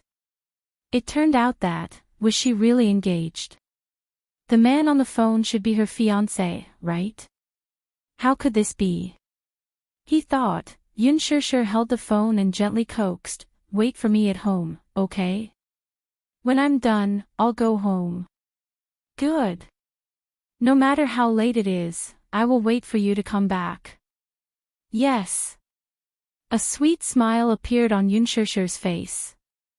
She hung up the phone and returned to the dressing mirror. However, she saw that Hua Jin's face was strangely silent. His head was lowered, and his eyes were buried in the shadow of his forehead. She couldn't see what emotions were hidden in his eyes, but the lines of his shoulders were inexplicably stiff and cold. Yun Shishir's expression froze for a moment. What's wrong with you? She was so energetic just a moment ago. Why did she suddenly become obedient and quiet? This person is really strange. Yun Shishir muttered to herself as she sat down in front of the dressing mirror. Hua Jin suddenly stood up and left the dressing room without a word. She stared blankly at his back view as he left and muttered, weirdo. At night, when they were rushing to finish the night work, it was already 10 at night. The weather was at its coldest. Yun Shishir could not stand the temperature of a few degrees below zero at night in the north. On the set, she tiredly wrapped herself in a military coat. There were a few times when she dozed off and almost fell asleep. Hua Jin sat beside her, but he was still strangely silent and did not make a sound. She busied herself by pouring hot tea for Yun Shishir and running back and forth to ask the set keeper when they could start shooting. It was so nerve-wracking. Chapter 1869. Yun Shishir, who was wearing a thin costume, was shivering from the cold even though she was wrapped in a military coat. Her assistant ran back and stomped her feet in anger. Shishir, you won't be able to do it for the time being. Lin Ji is such a disappointment, she actually got stuck during filming. Director Gu is scolding her, but no one dares to say a word. If we wait for her to finish, who knows how long it'll take. Why don't you go back to the dressing room to hide from the wind? It's cold at night, don't catch a cold. No need. Yun Shishir shook her head with a cup of water in her hand. Filming is over. If it's my turn and I can't be found, Director Gu will fly into a rage again. Her assistant was both angry and distressed. Still, the weather is so cold. Your body is weak to begin with, what if you can't take it and fall sick? Yun Shishir, however, said, there are so many people waiting, yet they don't seem to have any complaints. I'm not the only one waiting. Let's wait patiently. That's true. If you hide in the dressing room, who knows if someone will make sarcastic remarks about you acting like a big shot again. As she said this, she shot a meaningful look at the assistant standing at the side. Both of them snorted at this. As the female lead and the supporting female lead's assistants, they did not see eye to eye with each other. Hence, they often had conflicts with each other in the production team. Yun Shishir waited patiently. Lin Ji's ability to dawdle was admirable. It was just a simple scene, yet they still had not finished filming after more than 3 hours. The weather was very cold and she could not stand the cold. She was shivering during the shoot and her voice was trembling when she said the lines. Gu Xiaoyang was about to explode. He scolded her in front of everyone and gave her a good scolding. Her assistant complained to Yun Shishir, wait, you must do your best. Director Gu is in a bad mood now. If he vents his anger on you, it'll be terrible. I know. I'll try my best to get it done in one take. Yun Shishir thought to herself that there was still a man at home waiting for her return.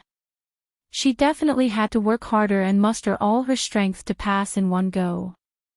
Hua Jin, on the other hand, remained silent throughout. No one knew what he was thinking. At midnight, Lin Ji's scene finally ended. When she returned, she was wrapped in a military coat and her nose was red from the cold. Her assistant escorted her back to the lounge. Mushi snickered at the side. Look at how cold she is. Her nose is about to fall off from the cold. Mushi. Don't talk nonsense. Hee, all right. The scriptwriter rushed over to remind them, everyone, get ready for the next scene. We'll be filming in 10 minutes. Got it, thank you. Yun Shishir said. The stage keeper smiled and hurriedly went to inform the group of extras. When it was time for Yun Shishir to go on stage, she was extremely focused. Whether it was her positioning, lines, expression, or acting skills, everything was on point. The problem was that the smooth plot was interrupted when it came to Hua Jin. If she was not distracted, she would forget her lines. Hua Jin did not have many lines for this scene. In the past, with his ability, he could pass this scene in one take. However, in just half an hour, he had 3 NGs. He exploded on the spot. Chapter 1870. However, Hua Jin kept his head down and didn't even try to brush him off. He responded lazily but didn't say anything else. Gu Xiaoyang glanced at his expression and wanted to scold him but stopped himself. Clearly, he didn't want to offend someone like Hua Jin. He had already vented his anger by scolding him in front of so many people, so he didn't want to be too forceful with him. Thus, he held back his anger and took a few deep breaths before lecturing, act well from now on. Yes, I understand, great director. Hua Jin's attitude was very casual. Gu Xiaoyang's suppressed anger was stirred up by his flippant and provocative words. He suddenly strode over and stuck close to him. Looking at him, he gritted his teeth and said in a voice that only the two of them could hear, "Don't think that just because you have a strong background, you can be so arrogant in front of the crew. Hua Jin, you were able to get into this crew because you have someone supporting you, but I don't want to be bullied by you. Act well. If you don't want to act, then get lost." "I won't get lost." Hua Jin smiled mischievously and blew out a breath at him. "If you're so capable, why don't you kick me out of the crew?" "Director Gu." "You." Gu Xiaoyang clenched his fists in exasperation. After enduring for a while, he suddenly stormed off. Yun Shishir stared blankly at the sudden scene in front of her. She was a little confused. Then, she looked at Hua Jin who was standing there arrogantly, looking as though he wasn't convinced. His handsome brows were slightly furrowed, and he was obviously making things difficult for Gu Xiaoyang on purpose. She walked over and asked patiently, "Hua Jin, can you act well?" The moment Yun Shishir spoke, Hua Jin's tone inexplicably softened. He smiled and said, "I'm acting well." "Is this the result of acting well?" "There are problems everywhere, be it your positioning or your lines." "It's just a few lines." "How many NGs have you had?" Hua Jin pouted and said unhappily, "I'm not in a good condition." "I gave you so much time to adjust your condition, and now you're telling me that you're not in a good condition. Don't you think it's too perfunctory?" Everyone looked over curiously. Seeing that Yun Shishir actually spoke to Hua Jin in such a tone, everyone was stunned. Everyone in the production team knew that Hua Jin had a strong backer. Hence, he was rather arrogant in the production team and no one dared to offend him. Even the strong-willed Gu Xiaoyang had to lower his status when speaking to him. But Yun Shishir dared to speak to him like that in public. Everyone secretly sighed in their hearts. What great courage! Hua Jin did not say anything. However, Yun Shishir did not stop criticizing him. Please put more effort into your acting. This is not the first time this has happened. Everyone was tired, especially director Gu. He had been filming for the whole day. Couldn't he be a little more considerate? Is there a need to drag everyone down and suffer with you on such a cold night? Hua Jin only said one sentence, I'm not happy. Not happy. Yun Shishir was so angry that she laughed. If you're not happy, you want everyone to suffer with you. Hua Jin, aren't you a little too selfish? Hua Jin stared at her, dumbfounded. Then, he suddenly said in an extremely strange tone, Shishir, are you in a hurry to go home after filming? What? Chapter 1871. Hua Jin's tone was very strange. It vaguely gave off a feeling of jealousy. Yun Shishir did not understand why he would say such strange things and smiled coldly. Everyone wants to finish filming as soon as possible and go home to accompany their families. Hua Jin's eyes were filled with loneliness, but he laughed at himself. That's great. Someone is waiting for you to come home, but I'm not. There was envy and disappointment in his eyes. Yun Shishir, Hua Jin lowered his head and compromised. Okay, I'll do my best and try to pass it in one take. I won't take up your time. The following scenes were surprisingly smooth. Basically, all the scenes were completed in one take. When Hua Jin was serious, his ability was jaw-dropping. Be it the emotion in his eyes or the dramatic tension in his expression, they were flawless. Everyone predicted that Hua Jin would definitely become the second Gu Xingze. He had such ability and talent. After the scenes were over, Hua Jin still had to stay behind to finish the night work. Yun Shishir finished her scenes and hurried home. On the way back, Mushi carefully asked while driving, Shishir, do you feel that Hua Jin has an inexplicable dependence on you? I feel that he seems to like you a lot. Of course. It's not the kind of love between a man and a woman. I keep feeling that he's a lonely person, so he's like a younger brother relying on his older sister. Mushi said truthfully. At the mention of Hua Jin, Yun Shishir felt a headache. Don't worry about him. What's wrong? This person is really a weirdo. His temper is weird, and so is his personality. Mushi was stunned for a moment before she smiled and said, actually, I think that Hua Jin is quite a good person. Why do you say that? In the past, when I didn't interact with Hua Jin, I felt quite afraid of this person. It's said that Hua Jin's backer is not ordinary. The backer behind him is mysterious and powerful. Back when Hua Jin joined the cast of Lethal Beauty, you don't know how many young hunks were fighting for his role. A IP drama like Lethal Beauty is bound to set off a craze once it's broadcasted.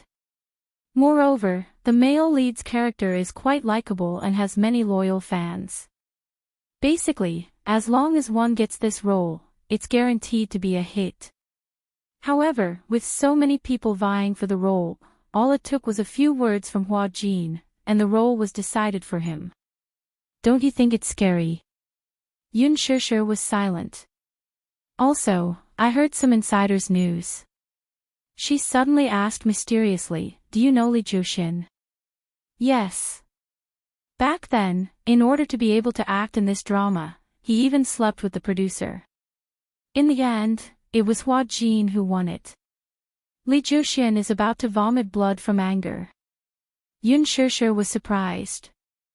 If I remember correctly, the producer of Lethal Beauty is a middle-aged uncle. So what? Mushi did not think much of it and was clearly used to it. This industry is very chaotic. That producer is gay. Although Lee Jushin isn't, he's willing to go all out for this role. What's a few nights of sleeping with someone if he can get a gold medal role? Yun Shishir was flustered for a moment before she muttered to herself, the rich and powerful circle is really messy. Chapter 1872. Actually, that producer wanted to hook up with Hua Jin. However, Hua Jin has a strong backer. Even if he's eyeing him covetously, he doesn't have the guts to do it. Is Hua Jin so popular the moment he debuted? She shook her head. Nope. She continued, Hua Jin only became popular in the past 2 years. Because he has a sugar daddy, his status naturally rose. Before this, he was a money boy. Yun Shishir was confused. What does a money boy mean? Shi's lips twitched. You don't even know what a money boy means. Emisham. I don't understand. The red light at the intersection lit up. Shi stopped in her tracks and turned to look at her. Under the dim light, her expression seemed a little blurred. In ancient times, money boys were also known as male prostitutes. Now, you can think of them as male toys of some rich people. Yun Shishir was shocked. She suddenly recalled what Hua Jin had said to her. I entered this industry because I was sold by my father when I was very young. Could it be, his background wasn't a joke? It was real. While she was in a daze, Shi continued to explain in her ear, Hua Jin used to be a famous male toy. In the beginning, he was a lowly man who accompanied customers in bars to drink. Later, he was bought by the boss of a management company and kept as a mistress for a few years. At that time, Hua Jin was not famous yet. Although he was young, he was handsome and youthful. Many bosses liked this type of man, so he was considered a hot commodity and had been booked by many sugar daddies. Later, the boss of the management company saw that he was handsome and had a good face shape, so he gave him a stage name and tried to promote him as an artist. Who would have thought that after acting in a period drama, it would become so popular? He had also leaped up the ranks and became a popular actor in period dramas. Later, he was taken over by an even more powerful sugar daddy. He's really depraved, Yun Shishir said in disgust. Shi shook her head and sighed. Shishir, what you're saying is wrong. In this industry, there are many times when you can't do as you wish. It's not like being kept or being depraved. Sometimes, even if you're unwilling, you have no choice but to submit in this world where the strong preys on the weak. Who would be willing to sell their body? Hua Jin probably lived an inhuman life in those years. Emichim. I heard that Hua Jin seemed to have tried to commit suicide in the past. He cut his wrists in the bathtub, but he was discovered in time and was saved. Yun Shishir was stunned. However, after this sugar daddy's daddy, it's been different. This sugar daddy is so powerful that he even secretly dealt with a few of the people who used to torture Hua Jin in the past, got rid with him. Yun Shishir was doubtful about this word. What do you mean by handle? Shi cleared her throat and said, that's what it means. She made a throat-slitting motion, vivid and vivid. Yun Shishir's face turned pale. How did this happen? This industry was darker than she had imagined. Chapter 1873. Otherwise, why do you think the entire production team doesn't dare to go against Hua Jin? Hua Jin is so arrogant and overbearing. Have you seen anyone who dares to stand up for him? She shook her head. No one dares to, except for you. That's why I'm very afraid of Hua Jin. When I first joined the production team, I didn't even dare to look him in the eye and practically avoided him. So what if she's beautiful? She's just like a poppy flower, beautiful but deadly. After a pause, she continued. But now, my impression of him has changed. You don't know this, but when you're not on set, sometimes the people in the production team will gossip about you. If someone dares to say anything bad about you in front of Hua Jin, he'll stand up for you. With him protecting you, no one in the production team will dare to criticize you, even if they hate you to the core. Take Lin Ji's assistant for example, do you think she'll dare to say anything about you? Yun Shishir fell silent. After sending her home, Mushi drove off. Before she left, she did not forget to remind her, Shishir, I'll pick you up at 8 tomorrow morning. You must wake up on time. Yun Shishir waved her goodbye and dragged her tired body home. Just as she opened the door, she was greeted by the warm light of the living room. Mu Yaja was sitting on the sofa reading the newspaper. When he heard the movement at the entrance, he looked up and smiled faintly. You're back. Haven't you rested yet? She thought that he was already asleep. It was already so late.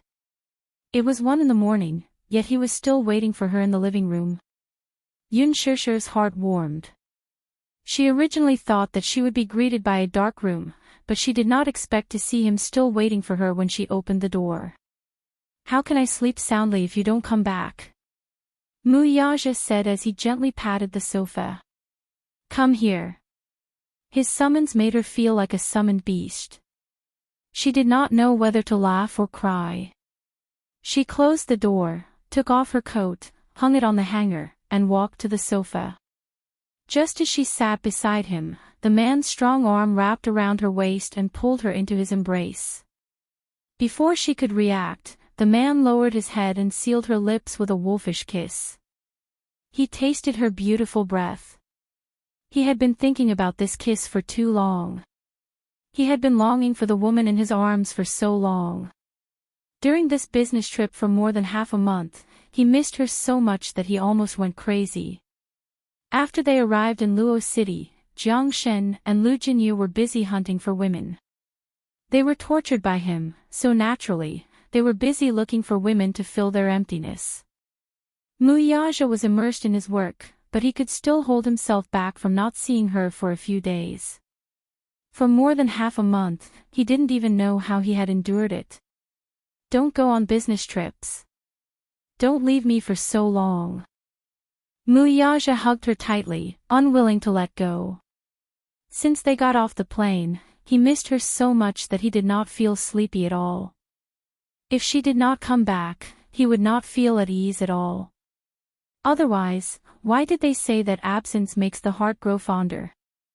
Lovers in love, not to mention half a month, even if they were separated for 7 or 8 days, they would still miss each other so much that their souls would leave their bodies. Not to mention the long period of more than half a month. Yun Shishir missed him too. If it were not for the huge workload in the past half a month, she would not even know how to deal with this long night without him. Chapter 1874. He hugged her, and she hugged his waist in return, passionately responding to his demands. She even knew how to take the initiative to pry open his thin lips, entangling with his warm tongue, unable to part. She missed him too. She missed the warmth of his body. She missed the mesmerizing curve of his lips. Yun Shishir lingered on his lips. After a few flirtatious moments, she panted coquettishly and looked at his handsome and devilish face with her languid eyes. Why are you back so late? He said in a displeased tone, but his tone was full of indulgence and there was no hint of blame in it. Yun Shishir replied, the filming took place very late and the weather was cold, so the progress was a little slower. Stop filming. As he rubbed against her ear, his breath smelled like orchids as he whispered these words. This was not the first time he had said this. Filming had taken up too much of their time together. He felt very dissatisfied. Yun Shishir looked a little guilty. She cupped his face and comforted him, aren't I back now? You're back so late and you're still speaking in such a self-righteous tone. Mu Yaja's tone was unfriendly. His hands suddenly reached under her clothes and through the thick cotton coat, he easily grasped her softness. He leaned close to her ear and said in a threatening and flirtatious tone, tell me, how should I punish you? Hey! Yun Shishir was angry and amused at the same time. She pushed his shoulder and said, I'm only back a little late. do you want to punish me? Aha! I waited for you for 5 hours. Tell me, do you think you should be punished? Muyaja's arrogant tone made the corners of her lips curl up even more. She hugged his shoulder and gave him a peck. She smiled sweetly and said, "My dear husband, is this compensation enough?" "Not enough." Yun Shishir kissed him again. "Then how about this?" "Not enough." "Then what is enough?" Muyaja sucked on her cheeks reluctantly and kissed her deeply. He persevered in exploring the sweetness between her lips. However, at this moment, only a kacha sound could be heard. The bedroom door was opened. Muyaja was the first to react. He looked up and saw Yu in his pajamas suddenly appearing at the end of the corridor. He looked at the intimate scene in the living room and was tongue-tied for a moment. There was a look of uneasiness on his little face. He stood there uneasily and wanted to retreat silently. However, when he saw Muyaja's gaze on him, he could not move his feet for a moment. Ugh! D****. Yu helplessly covered his face. He was clearly speechless. What a coincidence, he actually caught his daddy and mommy being lovey-dovey again. How awkward. And this was not to mention, to God Tao's telepathy. As long as daddy and mommy were being intimate, he would always appear coincidentally. He to Momo, you to mommy, and daddy to mommy. To mommy to mommy to mommy to mommy and mommy and to mom to YY to daddy and daddy to mommy and momly to mommy and to momus. Would daddy think that it was premeditated? To daddy on purpose. He was innocent. He was not going to take the blame. Yu could not hide the awkwardness on his face. Yun Shishir turned her gaze and saw Yu standing there looking tired and embarrassed. She immediately wanted to get up and push Muyaja away. However, the next second, Muyaja pulled her into his arms domineeringly. Chapter 1875. Yu cleared his throat and pretended to rub his sleepy eyes innocently. He said righteously, "I'm thirsty, so I want to get some hot water to drink." Drinking hot tea is a good habit. Approved. Muyaja said calmly. Yu said politely, "Thank you, father, for your permission." Yun Shishir was speechless. Muyaja looked at him meaningfully and said, "After you've poured the hot water, drink it and go to sleep. Do you understand?" Yu exchanged glances with him. The father and son looked at each other with tacit understanding. One of them was using his eyes to say, "I'm busy with your mommy." The other was using his eyes to reply, "I understand. I'll avoid it." Yu nodded and smiled knowingly. Got it. Then, without looking sideways, he rushed into the kitchen. Within half a minute, Yu returned with a cup of hot tea and walked into the bedroom without looking away. Yun Shishir was dumbfounded. Muyaja kissed her as a form of consolation. Let's continue. Just as he said that, they heard a cough. The two of them turned around and saw Yu's little head popping out from behind the wall. Then, he reminded them kindly, "It's cold at night. Daddy and mommy should rest early too. Remember to strike a balance between work and rest." With that, he turned around and ran back into the room, slamming the door shut. Muyaja was speechless. Yun Shishir was speechless. This little clown. Muyaja smiled, but he was annoyed in his heart. Then, he carried Yun Shishir in his arms and strode into the bedroom. After entering the room, the man's ambition seemed to need no more concealment. He held her in his arms and led her small hand to his waist. Yun Shishir's face burned the moment she touched it. The man's urgency made it clear that he no longer had any patience. He was no longer willing to exchange pleasantries and wanted to get straight to the point. She wanted to dodge, but he was too strong and refused to let go of her hand. That place was already eyeing her covetously, causing her face to blush even more and her heart to beat faster. It was as if she had been dyed with top-grade rouge, causing her to be charming and moving. What? You should like it very much. In his passion, the man bit her earlobe and said extremely heart-stopping words. Her face grew redder and redder, and she said shyly, "You don't talk nonsense. Isn't it?" The man smiled evilly. The more shy she was, the more he wanted to take possession of her beauty. So, he threw her on the bed, the tip of their noses touching, while pecking her lips, and skillfully unbuttoning her clothes. "Just now, you also showed an impatient look. Why are you so reserved now? It's rare for you to take the initiative. I like it very much." His smile was devilishly charming. His originally cold lips, because of the lingering kiss with her, were slightly warm. When his lips touched her beautiful shoulders and neck, they left dark red marks. Looking at the seductive look in his eyes, Yunshusher hummed for a long time, but she couldn't say anything decent. She really did desire him. Chapter 1876.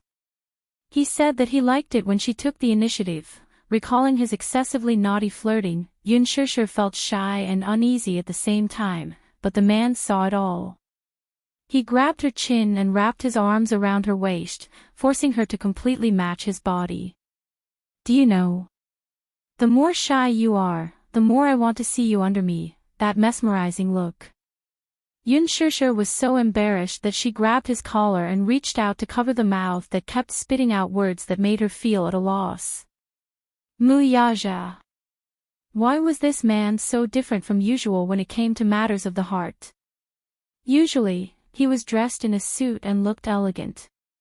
He gave off a refined and courteous feeling, like an elegant king. And in this aspect, whenever he was in the middle of matters, he would always say things that made her blush. "Stop talking." "Okay, I won't talk. Let's do it directly." As he murmured, he directly covered her small mouth that wanted to say something. His scorching hot breath brushed against her cheeks and neck. Finally, he invaded her small mouth and tasted her sweet and enchanting breath. She was forced to float under him. His increasingly violent attacks made her feel like a small boat in the middle of a raging storm, bobbing up and down on the sea. "So sweet." He bit her earlobe and said wickedly. He grabbed her little hand that was resisting and attacked even more ferociously. The long night was beautiful and enchanting. In the midst of the man's indulgent panting, he finally vented all of it. He possessed her until she couldn't take it anymore.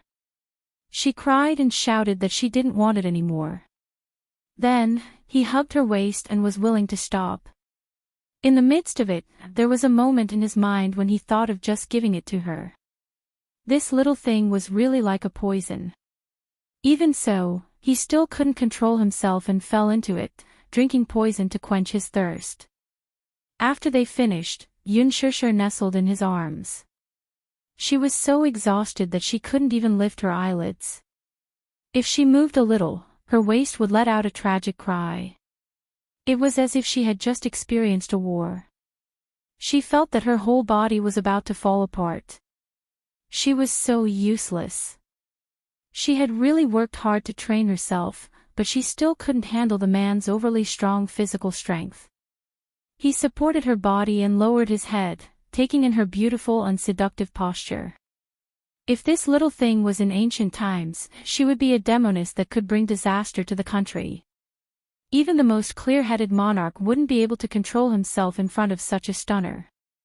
With such a stunner, how would he have the mood to worry about the state affairs? When he thought of it, he felt that he was a little like a fatuous monarch in ancient times who was obsessed with beauties. Muyaja smiled playfully and hugged her tightly, eliciting a soft gasp from her. "What's wrong?" "My waist is a little bit." "Why is it?" She laughed in exasperation. "You're still asking me?" "You're really..." The man murmured, but his hands were very gentle, and he began to knead for her. Yunshusher dodged as if she had been electrocuted. "Hey! Why are you like this?" Alright, I won't tease you anymore. Chapter 1877. Although he was not a professional, his technique was especially gentle. Under his kneading, Yun Shishir let out a comfortable moan and her body relaxed a lot. Mu Yaja was angry and amused at the same time. How could this woman be so delicate? However, the more delicate she was, the more he wanted to dote on her. After giving her a massage, he carried her to the shower room and cleaned up the two of them, who were sweating profusely from the shower. Feeling refreshed, he carried her into bed, turned on the heater, and fell asleep with her in his arms. It was a dreamless night until the sun rose. Mu Shi called to wake her up. When Yun Shishir woke up, the sky outside the window was dark. In winter, the sun woke up later. At 7:00, the sky had just turned bright. The weather in the morning was very cold. She struggled with herself for a long time before she was willing to get out of the warm bed. At this time, a certain man was still immersed in his sleep. He hugged her domineeringly. His strong arms were like a pair of shackles that were difficult to break free from. She was in a hurry to get out of bed and freshen up, but she also had to be careful not to wake him up. After a lot of effort, she finally freed herself from his arms. She changed her clothes and walked into the bathroom.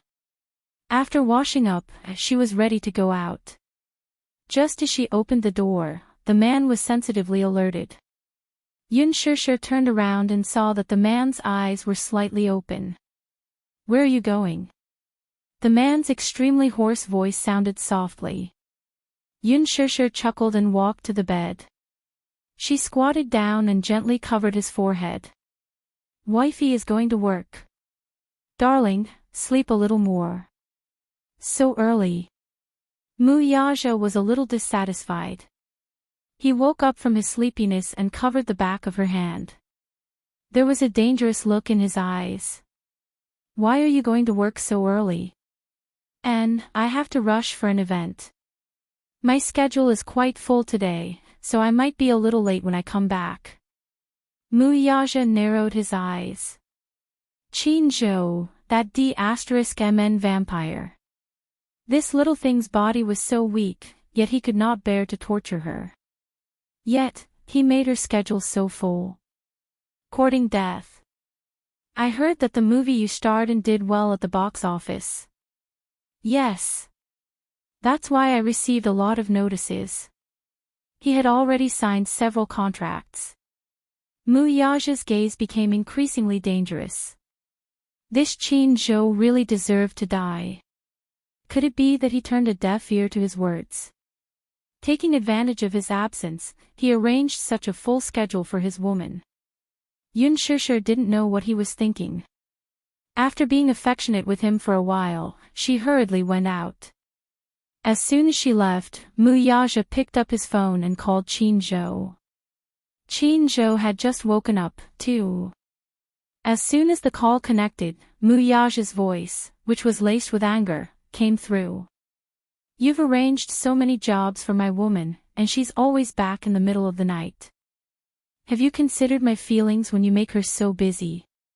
Qin Zhou woke up immediately. It was early in the morning, and the big boss was really full of resentment. Mu Yaja snorted coldly. "It seems that you've turned a deaf ear to my words. I've already made the arrangements. Although Shishir is busy now, I've already informed the crew that she can leave after filming. There's no need for her to stay on set. It was already 1:00 when she came back yesterday." Chapter 1878. His infuriating tone made it easy for a man without a family to speak without feeling any pain. Mu Yaja was even more displeased. "I don't like it when she leaves early and returns late. It's so tiring. As for the rest, you can do as you deem fit. I'll see how you perform." Without giving him a chance to explain further, he hung up the call. Qin Zhou stared at the phone screen with his mouth agape. His whole person was in a mess. What is this? What a domineering CEO. He muttered and looked at the time. It was past 8 in the morning, which was indeed very early. The weather was still very cold at this time. No wonder this big boss was angry. His heart must be aching to see his wife rushing to work early in the morning. He sighed and held his forehead. It seemed that the schedule had to be adjusted again. Yun Shishir had 2 jobs in the morning, so she rushed through them like a flying person. She bitterly grabbed a lunchbox and flew to the TV station to participate in a program recording. On the way, there was a traffic jam on the outer ring highway. Yun Shishir picked up her phone and prepared to watch the complete movie of The Green Apple. She did not have the chance to watch the movie after the post-production was completed, so she did not know how the overall effect of the movie was. Her assistant copied the movie to her phone, and while the traffic was busy, she watched it with relish. Romantic music, exquisite post-production rendering, thrilling plot, tear-jerking sadomasochistic love. Yun Shishir was engrossed in watching the video. She held the phone in her hands and was engrossed in it. It must be said that the effect was very different from what she had expected. Filming on the set was actually very boring. She had to read her lines and walk according to the script. She could not see her own expression at all, so the framework was rigid. In this aspect, Lin Fengtian was very strict. He had a good grasp of the movie, so in the script, be it her expression or lines, she had to act according to his design. She was almost like a worker, completing all the targets in an assembly line and completing the work. After filming, Yun Shishir's heart was pounding. When it came to acting, it was actually quite different from the movie. In the past, when she watched movies, she would always be so immersed in the touching scenes. Tears would immediately flow out of her eyes. However, when acting, no matter how heart-wrenching the scene was, it was very difficult for her to immerse herself in the feelings. Sad emotions needed to be repeatedly brewed. When she really could not squeeze out tears, she would shut herself in a quiet little dark room and constantly imagine sad things. With sad music, she could grasp that feeling and return to the set to continue. However, after excellent post-production, the movie was different.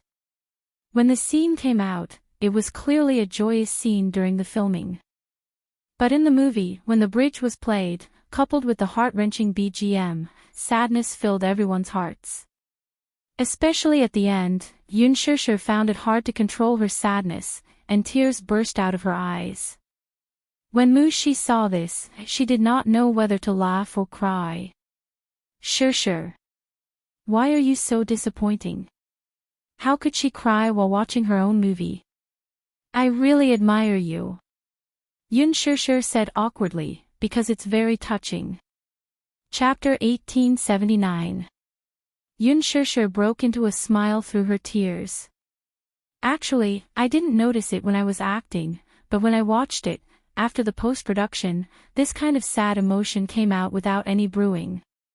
When other people watch their own movies, they laugh as they finish watching them. They even feel embarrassed after watching them. You, on the other hand, actually cried while watching it. Mushi changed the topic and praised sincerely, Shishir, your acting is really good. Do you still remember? Before the movie was released, many people doubted you, humiliated you, and looked down on you. But now, you've proven yourself with your capabilities. Your acting is really good. In Shachuan's character has been vividly portrayed by you. Don't flatter me. I'm just speaking the truth. How can this be considered flattering? Mushi smiled and then focused her energy again.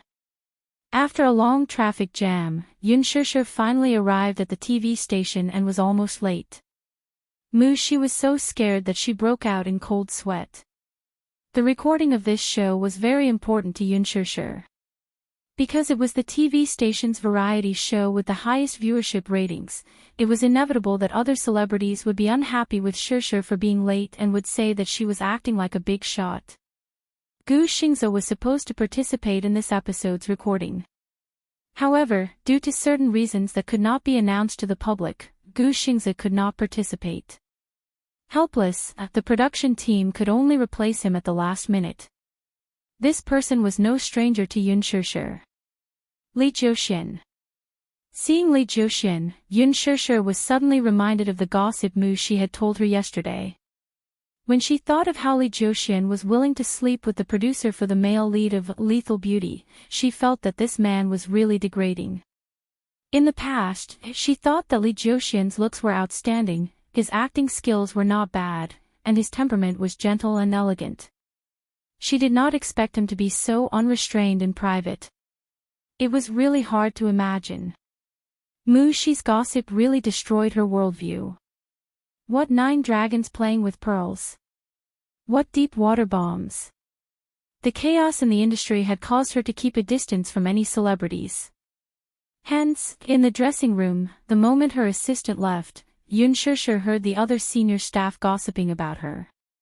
Sister Meng, the newcomers nowadays are all very arrogant. Look at him, he's just debuted and has only starred in 1 movie. He's already so arrogant. She's the Phoenix girl that director Lin personally appointed. She comes from a high family.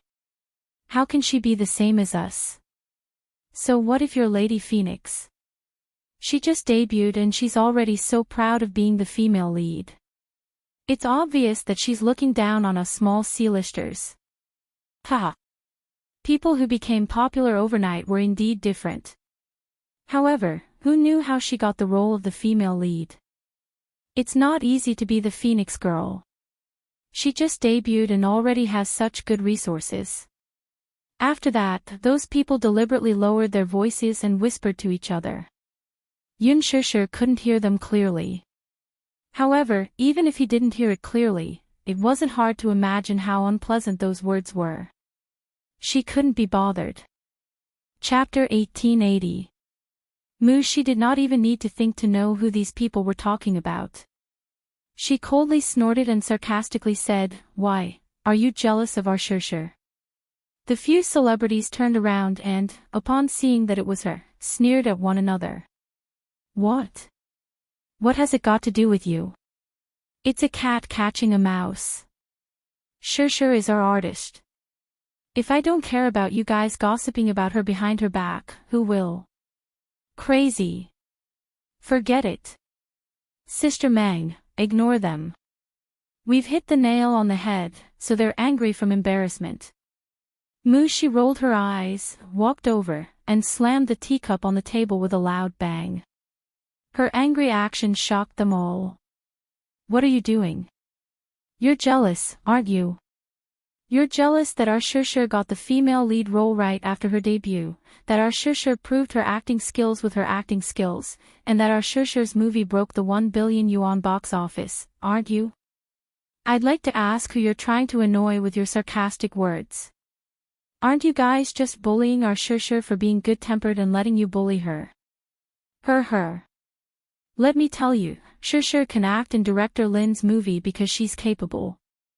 Wild chickens like you want to act in director Lin's movie and be the female lead. Do you even have the chance to cross that threshold? With your narrow horizons, don't embarrass yourselves here.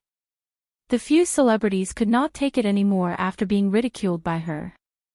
What are you doing? Are you a firecracker? You can go off at the slightest touch. Are you crazy? Are you trying to find trouble with us? Who's interested in finding trouble with has-been artists like you? She sneered. I just find you guys especially pitiful. Look at your faces, you're the typical example of sour grapes. You even said that our Shishir is pretending to be pure and innocent, but why don't you take a look at yourselves? Going to Korea for plastic surgery is more like an assembly line product. Look at your hyaluronic acid faces, do you think you can act it out? Don't think that you'll be famous just because you're in this industry now and have a sugar daddy. Acting still depends on your abilities. Her poisonous tongue was comparable to Qin Zhou's. His cunning and poisonous tongue made the faces of the few people turn white, making them feel embarrassed. One of the more experienced artistes suddenly jumped up from her seat and arrogantly walked in front of her. Her exquisitely painted face was like a Barbie doll, and a pair of eyes stared fiercely at her, as if she wanted to eat her up. Amazing. Even a small assistant nowadays is so rude. Who do you think you are? How dare you stand in front of us and criticize us? Are you looking for a beating? Her face was full of menace. Chapter 1881. For someone like you, it's better not to think about entering the entertainment industry. Instead, you should think about how to hook up with a rich and foolish sugar daddy and quickly pursue your dream of becoming a rich man. The artiste whom she was mocking was indeed a bar hostess. After obtaining a sugar daddy, she pestered her way into the entertainment industry and went for plastic surgery to get some resources. She had some fame, but she was only half famous. Even in this variety show, she was only invited by the production team to fill in the numbers. That person's face turned green and white, and she could not spit out a word. It must be said that where there were women, there would be war. Moreover, the entertainment industry was a place where beauties gathered. If one had to use a word to describe it, it was similar to the imperial palace in ancient times. Many artistes were like concubines in the harem. Those who were beautiful would naturally have a bright future. Those who were not beautiful would grit their teeth and go for plastic surgery to see if they were fated to be famous or not. Take this person, who was called Sister Meng by the younger generation, for example. She had an angelic face, but she was not fated to be famous at all. She acted in a few shows, but they were neither hot nor cold. Those who had a bleak future were like those concubines who had fallen out of favor in the harem. They were banished to the cold palace and disappeared without a trace. There were even some artistes who, although they were called celebrities, were nothing more than high-class prostitutes. They indulged in a life of luxury and forgot everything. Mushi especially looked down on such people. Before entering the entertainment industry, she had always thought that celebrities were like male gods and goddesses. However, when she really entered the industry, she realized that, although they were glamorous on the surface, they were actually foul in private. This person called Sister Meng was so angry that she could not speak for a moment. Mushi continued to mock her. Envious of our Shusher, what's the use of being jealous? If you're indignant, why don't you do it too? If you're so capable, come out with a movie that breaks 1 billion yuan at the box office. Let's see you in a different light. You. B*TCH, shut up. The heated argument alerted Yun Shusher and, at the same time, the show's producer. The producer walked over. When he saw Mushi, he smiled at her. The production team used to have a deep relationship with Gu Xingze, so he was familiar with her and knew that she was a lady who did her job. He then looked at the ashen faces of the artistes and frowned. What are you doing? What's going on? Producer Lee, it's like this, Mushi explained to them what had happened earlier. Sister Meng panicked and opened her mouth to explain. Producer Lee waved his hand and interrupted her. Backstage, there's so much media waiting for you, and you're still arguing. What? What a bad temper. Wu Mingjie, I'm warning you. If you still want to go on the show, shut your mouths. Otherwise, don't say that I didn't warn you if you don't perform well and get humiliated in front of the public. With that, the producer gave a few more instructions to Mushi before turning around to get busy. Wu Mingjie was so angry that her chest heaved up and down violently. She had nowhere to vent her anger, so she said sarcastically, having a background is really different.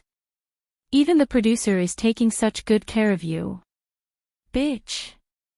If you have the ability, you should do the same. Wu Mingjie felt suffocated and uncomfortable all over.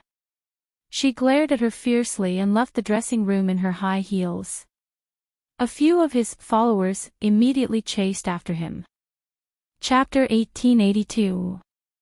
Yun Shusher was dumbfounded at the sight. Seeing her dazed expression, Mushi asked in confusion, Shusher, what's wrong? Why do you have such an expression? You're so strong. I didn't expect you to have such a sharp tongue. She stuck out her tongue, not knowing whether to laugh or cry. What? I've been with Qin Zhou for so long, so I naturally have to practice my glib tongue. Thank you for defending me, but there's no need to be calculative with these people. Sure, it's not that I'm being hypocritical, but you'll never know the consequences of angering these people. You're well-mannered, but they're brainless. Can you be calculative with them?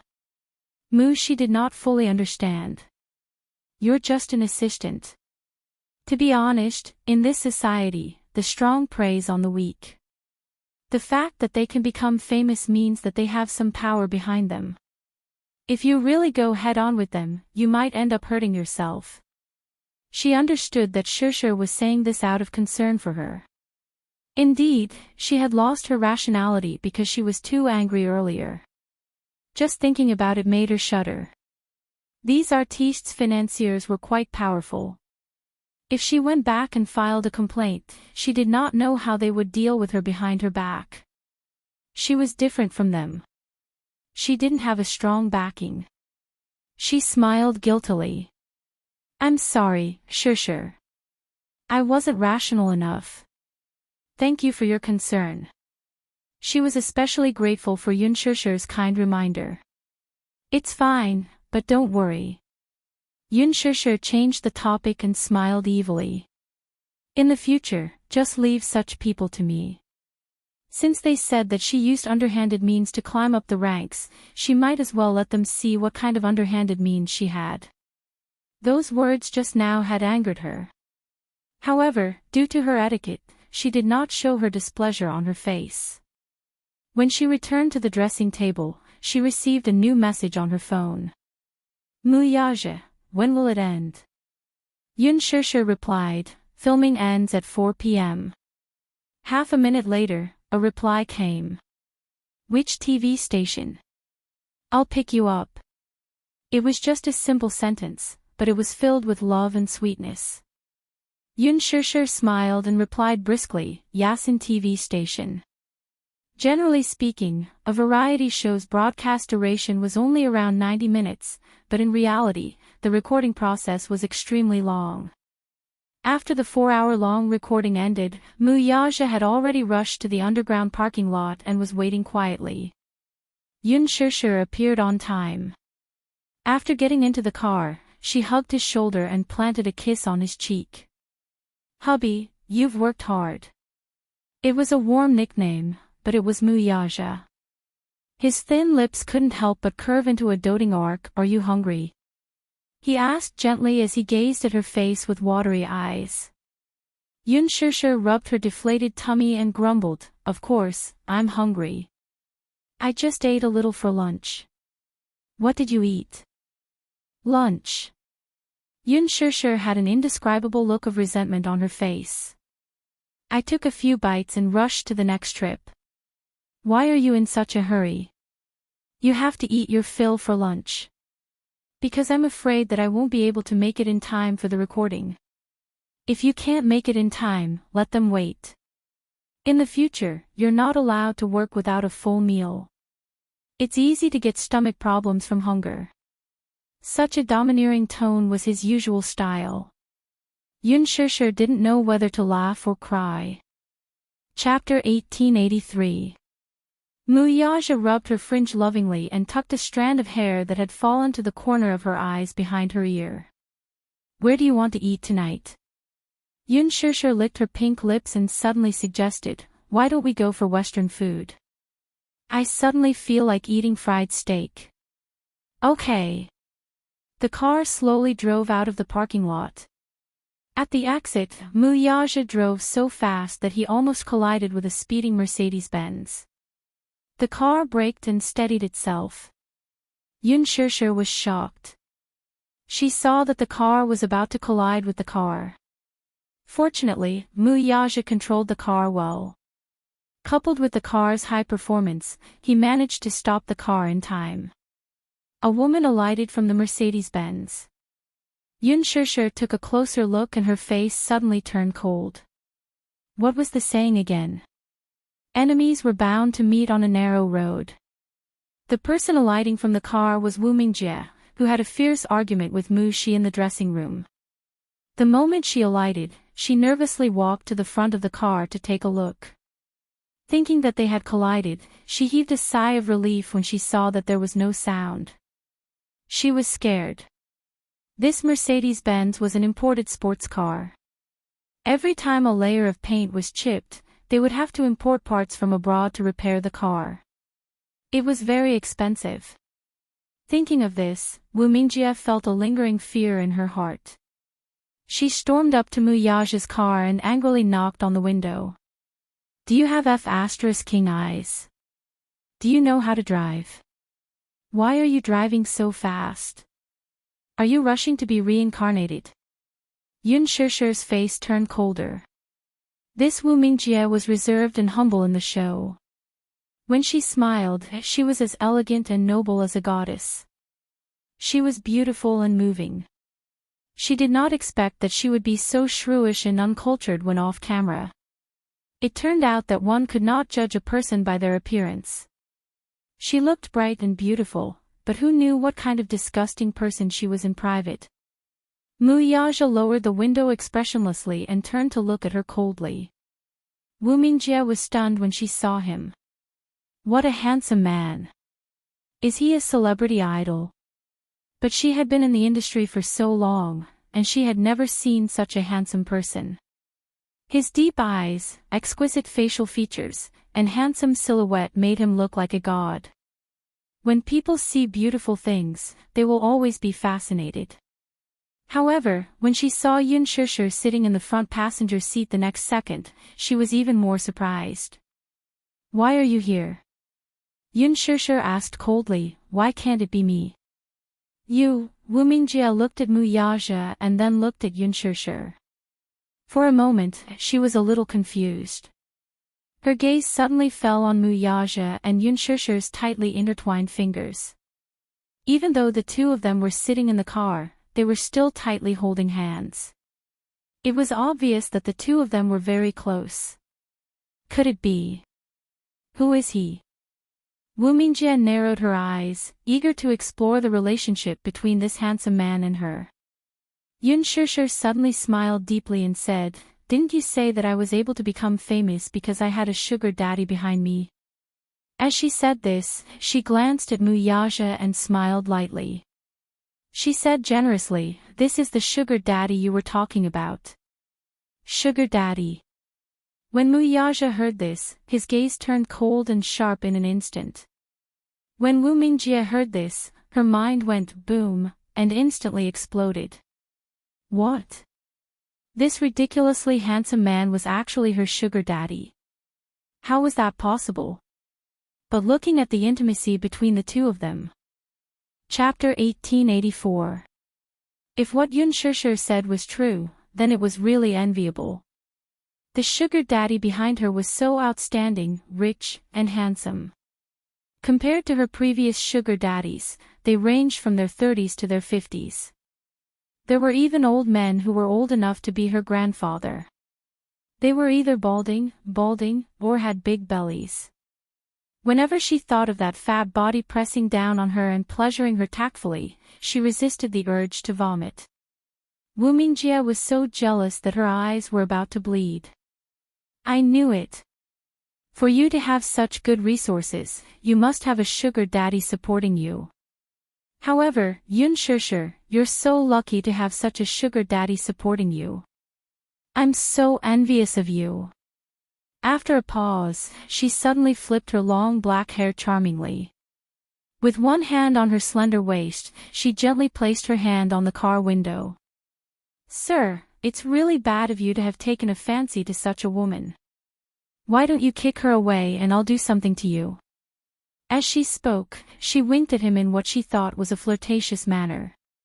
She lowered her voice and said, I'm really good in bed. He frowned. Dirty. Wu Mingjie was stunned. Ah. What did you say?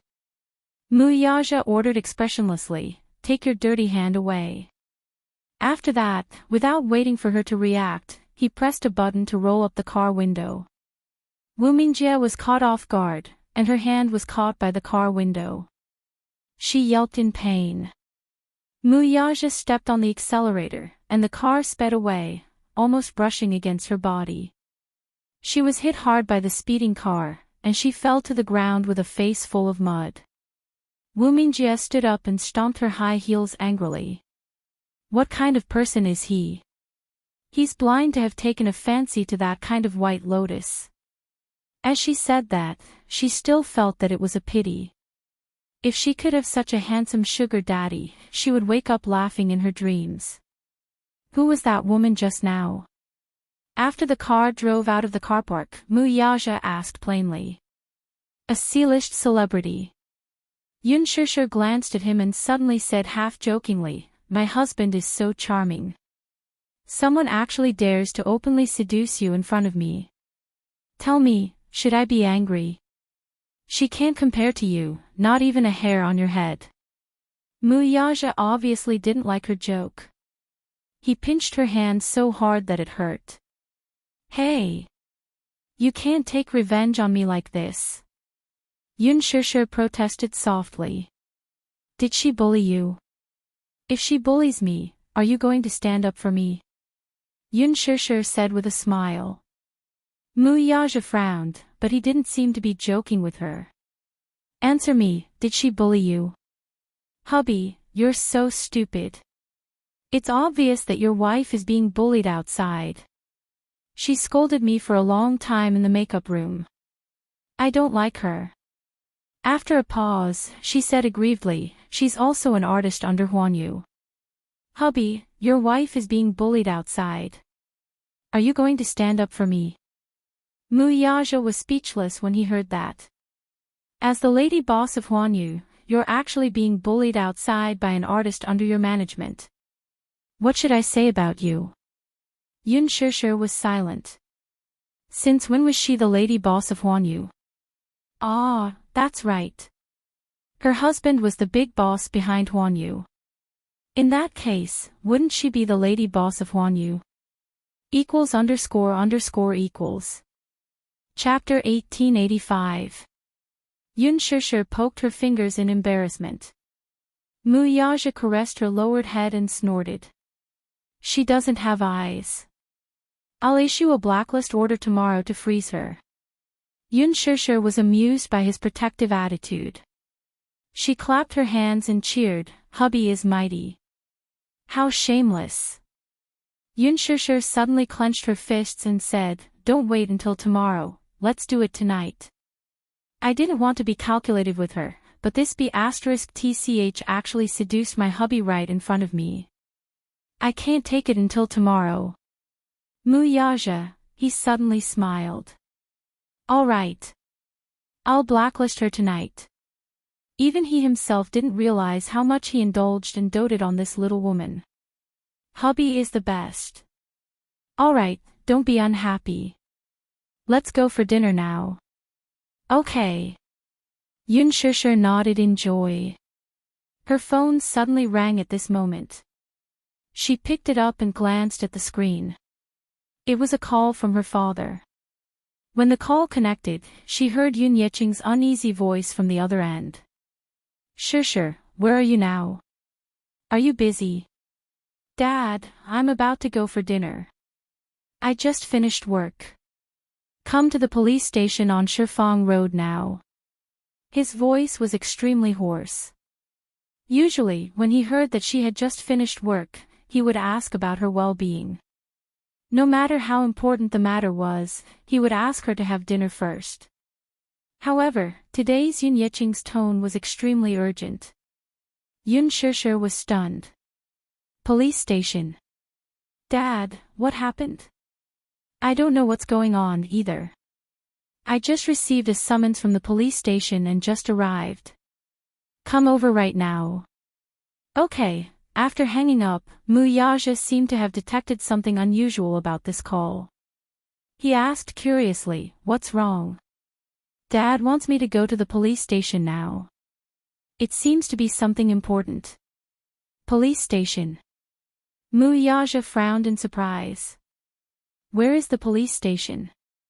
Shifang Road. All right. Muyaja turned the car around and sped toward Shifang Road. By the time they reached the police station, Yun Yeqing was already sitting on the bench. He was fidgeting uneasily as he rubbed his palms together. It was apparent that he was at a loss as to what to do. Yun Shishir walked over, put her hand on his shoulder, and asked with concern, "Dad, what's wrong?" Yun Yeqing raised his head and looked at her face. He wanted to say something but stopped himself.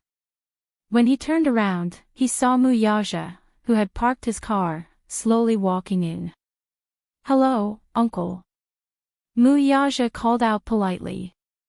Yun Yeqing hurriedly nodded his head and curled his lips into a smile, but no matter how hard he tried, his expression remained ugly. Sure, the police station called me and said that there's a corpse they want me to identify.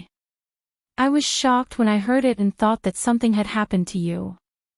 When I rushed to the police station, I was told that the corpse had been dead for a long time. I don't know what's going on. Yun Shishir was stunned. A corpse? Yes.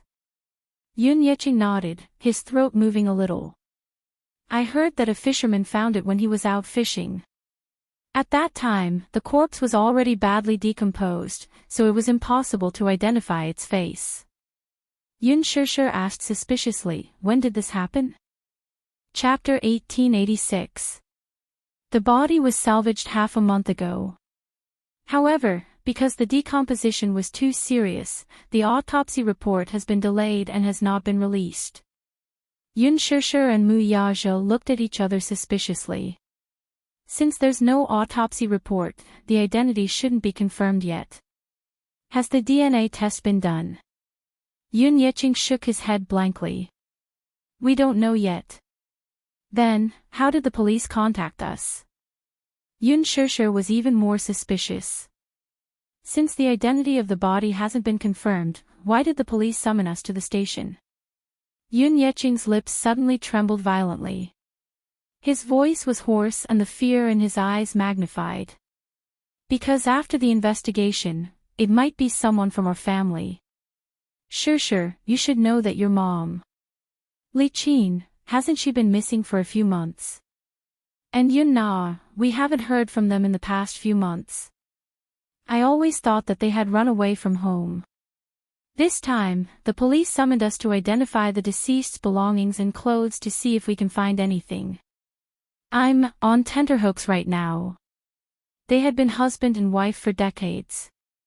Yun Yeqing once hated Li Qin to the core, but it was impossible to say that he did not have any feelings for her. Previously, he and Li Qin had a huge quarrel and even proposed a divorce. Even if they were to get a divorce, she would still want half of the family assets. Yun Yeqing hated her for being too mean to Shishir and being a bully, while Li Qin hated him for being biased toward Yun Shishir and not caring about his biological daughter. After the quarrel, something happened to Yun Na. After that, at the hospital, the mother-daughter pair seemed to have disappeared from the face of the earth. He had thought of calling the police, but on second thought, there was no bad news after being missing for so many days. They probably ran away from home. Thinking that dirty linen should not be aired in public, Yun Yeqing sighed. Husband and wife parted on good terms after all. Since Li Qin had left the house with Yun Na, then so be it. At least, he could have some peace. Hence, he did not make a fuss about it. At that time, he still harbored some hatred toward Li Qin. But this morning, the police suddenly called and asked them to identify a corpse. Yun Yeqing was baffled and puzzled. What corpse? The police officer asked. There are 2 missing persons in your family. One is your wife, Li Qin, and the other is your daughter, Yun Na. They've been missing for so long, why didn't you report them? Do you know where the 2 of them went? Yun Yeqing claimed that he had no idea. The officer laughed and gave a general account of the incident. He said that a fisherman had disturbed a highly decomposed corpse when he was out fishing. He heard that the corpse was salvaged from the waters of East Harbor. From the preliminary autopsy results, it was suspected that it was a homicide, so he was asked to identify the corpse. Furthermore, Yun Yeching was also listed as a suspect because he did not report his wife and daughter missing for so many days. Yun Yeching hurried to the police station. Due to an impromptu meeting, it had been delayed until now. He waited for an entire afternoon. Yun Shishir's face darkened when she heard this. Chapter 1887. That's unlikely, right? The more Yun Shishir listened, the more incredulous she felt. She shook her head and said, Mom and Yun Na have been missing for months. If they were killed, their bodies would have decomposed into white bones by now. How? I've mentioned this before, too. However, the police said that the time of death hasn't been confirmed yet. Furthermore, the body was salvaged from the sea with heavy rocks tied to it. The body was also severely deformed due to the strong water pressure. Therefore, the initial suspicion is that the body sank thousands of meters underwater. Very few creatures can survive at such depths, and the body will take a year or even a few years to completely decompose. After a long period of time, the rope was immersed in the water and the body was slowly washed up by the sea. When it was salvaged, a third of the body was eaten by fishes. It was a horrible sight. Yun Shishir felt nauseous when she heard this. So, do we need to identify the body later? She asked. Yun Yeching nodded solemnly. Yun Shishir sighed and sat down beside him. Mu Yaja glanced at the pale-faced Yun Yeching and turned to pour him a cup of hot water. Uncle, drink some water. You don't look good. Yun Yeching thanked him profusely, looking a little uneasy. Mu Yaja sat down beside him and patted his shoulder gently. Uncle, don't be nervous and don't think too much. Yun Yeching shook his head helplessly. My mind is in a mess right now, so I'm not thinking too much. I'm just wondering who this body belongs to. Could it be Li Qin? Or, Yun Na? Yun Yeching's heart wrenched at the thought of this possibility. There was a saying that even a vicious tiger would not eat its cubs. No matter how disappointing Yun Na was, she was still his flesh and blood. No matter how much he hated her, it was an indescribable pain to see his child die before him. Yun Yeching rubbed his hands and lowered his head without saying a word. He sat in his seat and appeared to be calm on the surface, but his heart was in turmoil. Memories of Yun Na's innocent and adorable childhood flashed through his mind, especially when she was just born. He held her in his arms, and that kind of tender love and pride, he prayed in his heart that the corpse that was retrieved was not his wife or Yun Na. Although they had done many foolish things in the past, they did not wish for the corpse to be any of them. How could Yun Shishir not have mixed feelings? She thought that they had gone missing because they had left home without saying goodbye. Who would have thought that his whereabouts were unknown, and that he might have died in a bizarre manner? Was it fished up from the sea? Yun Yeching suddenly raised his head and asked tentatively, Shishir, do you hope that the corpse is? I don't. She knew he wanted to ask that. But her answer was that she didn't want to. Yun Yeching nodded and smiled in relief. I thought you hated her. Dad, hate is hate. But I'm not so cruel as to kill someone just because I hate them. Mu Yaja raised his hand to look at his watch. It had been an hour since they arrived, but the police still hadn't come out to greet them. The excessive neglect made him a little unhappy. Thus, he dialed a number and walked to the side to give a few instructions. Not long after, the police chief rushed over, looking travel-worn. Chapter 1888. Chairman Mu. How do you do? Why are you here? I'm truly ashamed of my lack of hospitality. The old chief smiled and raised both hands, intending to shake hands with him. Mu Yaja stood at the same spot with his hands in his trousers. He glanced coldly at the pair of hands that the man had extended to him, but his face remained cold and detached. He had no intention of shaking hands with him. It was as if he was stingy with basic greetings when it came to the old man. The old bureau chief was stunned. His hot face was stuck to a cold butt, and his nose was covered in dust. He was a little embarrassed. He looked down at his hands and realized that his fingertips were stained with dust. He quickly wiped his hands on his clothes and smiled. Chairman Mu, I'm sorry for the neglect. Please don't take it to heart. Only then did Mu Yaja gently shake his hand. Even so, his fingers did not curl at all. It was just an empty grip for a moment before he retracted his hand. However, the old director was already very satisfied. He was happy to shake hands with the rumored cold and arrogant CEO of Dishing Financial Group in front of everyone. It was a great honor for him, and he was very satisfied. Mu Yaja was already giving him a lot of face. The old bureau chief had been in a meeting at the headquarters when he received a call from his superiors. He knew that a distinguished guest had appeared in the bureau under his jurisdiction. He immediately reported it to the headquarters and rushed back in a hurry without having time to continue the meeting. Chairman Mu, I'm really sorry. I was in a meeting at the headquarters earlier, so I didn't know you were coming. It's just that, Chairman Mu, is there anything I can help you with?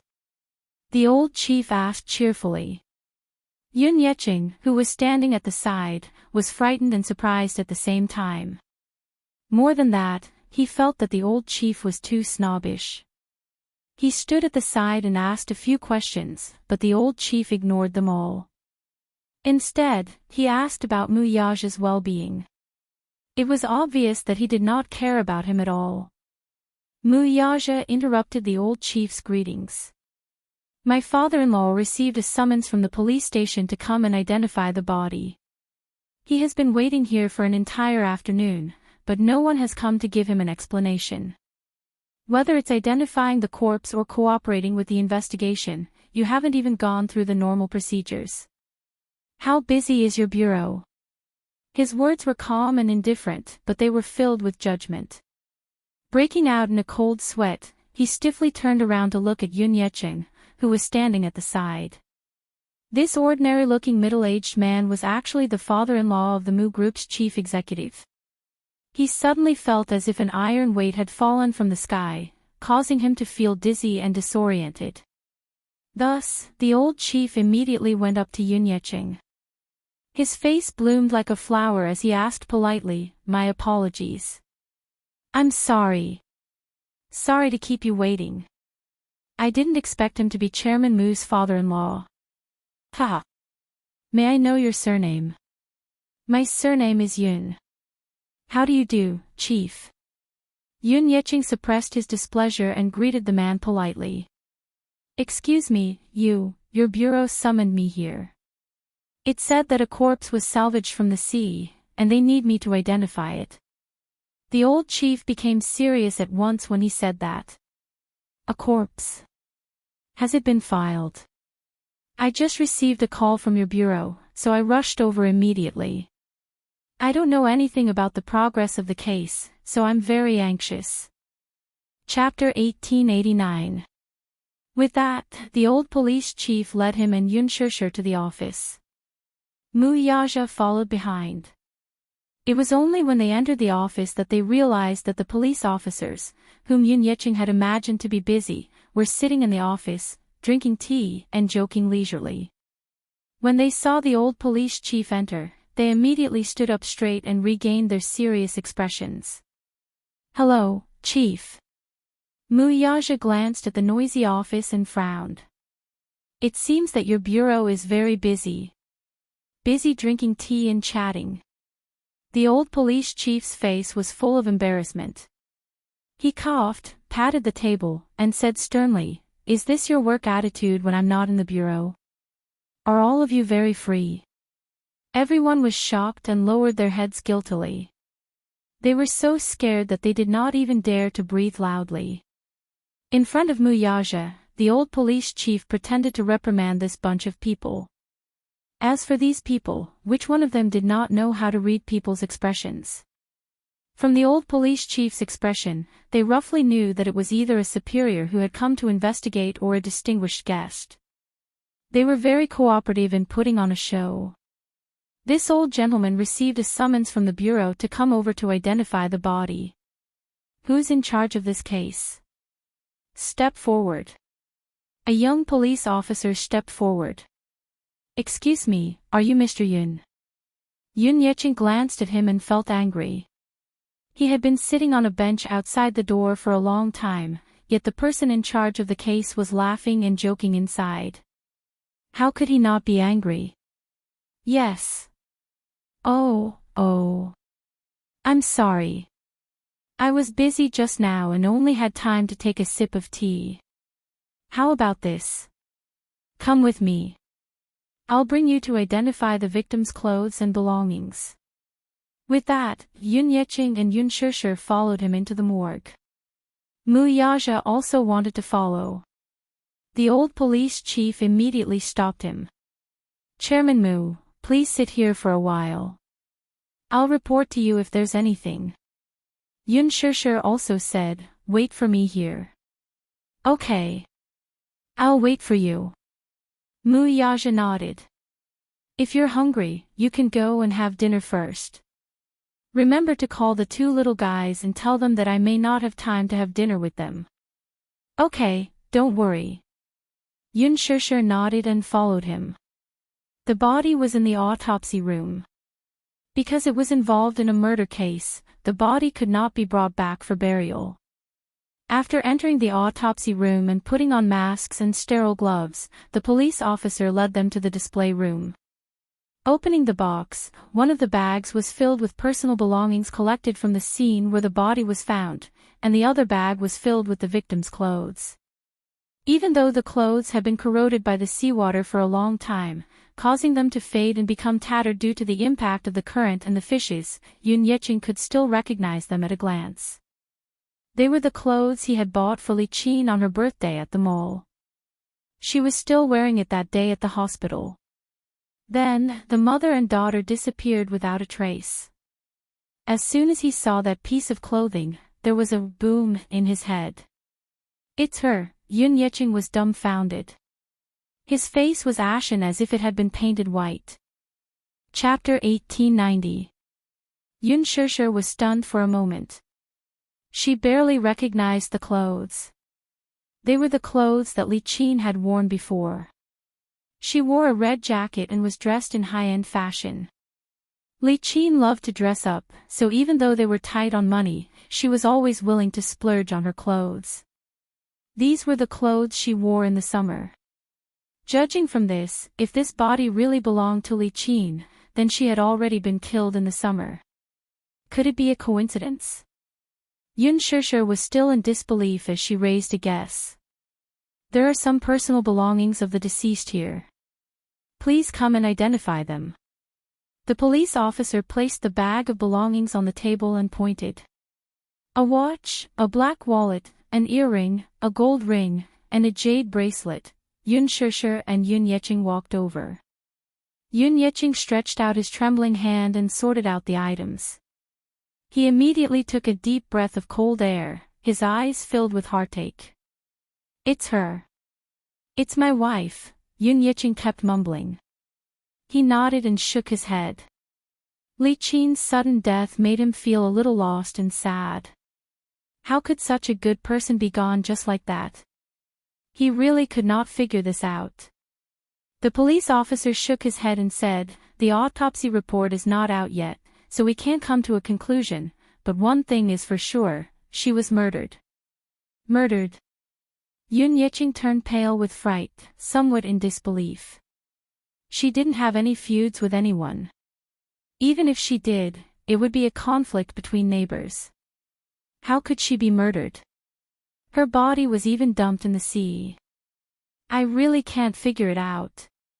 The police officer kept quiet and observed him silently. As Li Qin's husband, Yun Yecheng was also a big suspect in her bizarre death. Therefore, as a suspect, the police officer began to observe him silently from the moment he spoke. Yun Yecheng did not notice the police officer's careful scrutiny and suddenly made a request. Can I take a look at her? The police officer replied, the body is in the autopsy room. It's not convenient for you to take a look at it now. Why? Because the autopsy is still in progress and the body is highly decomposed. Are you sure you want to take a look? Yun Yeching sighed. No matter what, we have to take one last look at the person who's gone. Yun Shishir also said, Officer, sorry to trouble you. My father wants to take one last look. The police officer nodded. On the way to the autopsy room, the police officer suddenly asked, Your name is Yun Shishir, right? Yun Shishir was surprised and asked, How do you know my name? First, during the investigation, we will be able to find out the details of your identity. Secondly, the green apple is very popular and has a good reputation. I watched it with my girlfriend a few days ago. Your performance was outstanding. My girlfriend was affected by the movie and cried her eyes out. I don't know how to comfort her. In this tense environment, he said something that was not related to the case to lighten his mood. This way, they could better observe the suspect. As a family member, Yun Shishir was also listed as one of the suspects. Even though the police officer knew that as a celebrity and a public figure, he wouldn't ruin his future with such a thing. Chapter 1891. Yun Shishir, on the other hand, could not calm herself down. She was not in the mood to exchange pleasantries with her and just brushed her off with a few perfunctory words. When they reached the autopsy room, the police officer took out his key and opened the door. The moment Yun Yeching and Yun Shishir stepped in, they smelled an extremely pungent smell of rotting corpses. There were a few tables in the autopsy room. On one of the tables was a corpse, but it did not look human at all. The corpse was highly decomposed. Moreover, after being soaked in seawater for a long time and being corroded, it looked like a giant. It was swollen beyond recognition, and its hair seemed to have fallen off. Its face had become extremely hideous. This was not considered disgusting. The most disgusting thing was that after being eaten by a school of fish, the flesh and blood had been separated, and the body was riddled with holes. A large portion of one of its arms had been cut off, and its legs were extremely twisted and crooked. The corpse's clothes were all removed. Because of the autopsy, the chest and stomach had been cut open, and the head had been cut open for samples to be tested. The decomposition was too severe. The smell of rotting corpses was different from that of ordinary creatures. This kind of stench was rather disgusting and nauseating. Amidst the extreme rancidity, there was also a hint of sourness. Yun Shishir held her breath, but she still could not resist the pungent smell. She stood hesitantly at the door. Even though she was wearing a thick mask, she could not resist the smell. She did not know if she would vomit in front of the police officer and Yun Yeching if she took a few more steps forward. The police officer kindly reminded her from the side, if you find the smell very pungent, you can stay away. Is the autopsy ongoing? Yun Yeching asked while enduring the pungent smell. The police officer nodded. The autopsy is ongoing, but please understand that the condition of the corpse is too, the few experienced forensic doctors we hired can't stand to face the corpse for a long time. Therefore, the autopsy process is very long and has been ongoing for more than half a month. Yun Yeching frowned. Indeed, one could imagine how serious the autopsy scene was. Yun Yeching calmed down for a moment and walked toward the autopsy table. Just as he took a few steps forward, he came in contact with the pungent smell of rotting flesh. Unable to bear it any longer, he turned around abruptly and felt a strong wave of nausea. Mr. Yun, don't force yourself. This scene is really not something an ordinary person can bear. Yun Yeching waved his hand and walked to the side of the autopsy table. He lowered his head to look at the corpse and its ugly and hideous face. His heart ached, and tears fell from his eyes at once. It's too tragic. He had thought of countless outcomes, but he had never thought that it would be like this. No matter how unbearable Li Qin was, she was still his wife. They had been together for so many years, but one day, she appeared in such a pathetic state in front of him. "Li Qin, who did this to you?" Yun Shishir immediately went up to support him and consoled him. "Dad, don't be sad. She's already gone, how can it be gone just like that? And to die. Of all the things she shouldn't have done, she shouldn't have died such a miserable death." Tears streamed down Yun Yeqing's face. Chapter 1892. Yun Yeqing quickly agreed. Okay. When they reached the interrogation room, the police officer invited the couple in. After taking the documents, he sat down opposite them. Yun Yeqing looked a little uneasy and asked, "I'd like to ask, your question can be put aside for now. I have to go through the process first." Yun Yeqing nodded in surprise. "Your wife is called Li Qin. She's 49 years old this year, right?" Yun Yeqing nodded. "Yes. If she's still alive, she'll be celebrating her 50th birthday soon. May I ask if your wife has any grudges with anyone before this?" Yun Yeqing replied, "I don't think so. She rarely has any deep grudges with others. Although her character isn't good and she often quarrels with others, I've never heard of her having any deep grudges with anyone. How's your relationship with your neighbors?" Yun Yeqing thought for a while. "Not really. She's quite sharp-tongued and often quarrels with her neighbors. She's not on good terms with them. Didn't she do anything suspicious before she went missing?" Yun Yeqing shook his head. "Okay. If that's the case, may I ask?" The police officer paused for a moment before probing, "How's your relationship as husband and wife?" Yun Yeqing sighed and answered truthfully, "Our relationship isn't very good, and we often quarrel with each other. She's a very crafty and unreasonable person. Plus, she's probably going through menopause. So, we're always arguing about trivial things." "Did you get physical when you quarreled?" Yun Yeqing smiled bitterly. "Yes. She'll get physical when she's anxious, but I've never hit her." The police officer recorded this on the document and asked anxiously, "In that case, your relationship as husband and wife is very bad."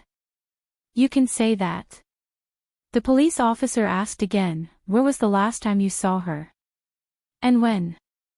Yun Yeqing replied, "I can't remember the time, but the last time I saw her was in the hospital with my daughter." "Your daughter?" "Yes. At that time, my daughter was in the hospital. Something happened to my daughter and her face was disfigured. She wanted me to pay for her daughter's treatment. But at that time, I really didn't have any money, so because of this, we had a big fight and divorced. Later, when I returned to the hospital, the mother and daughter were gone." Mother and daughter. A sharp glint flashed in the police officer's eyes. "Yes. My daughter, Yun Na, is also missing. We understand the situation. Your daughter and wife went missing at the same time." Yun Yeqing replied agitatedly, "That's what I wanted to ask earlier.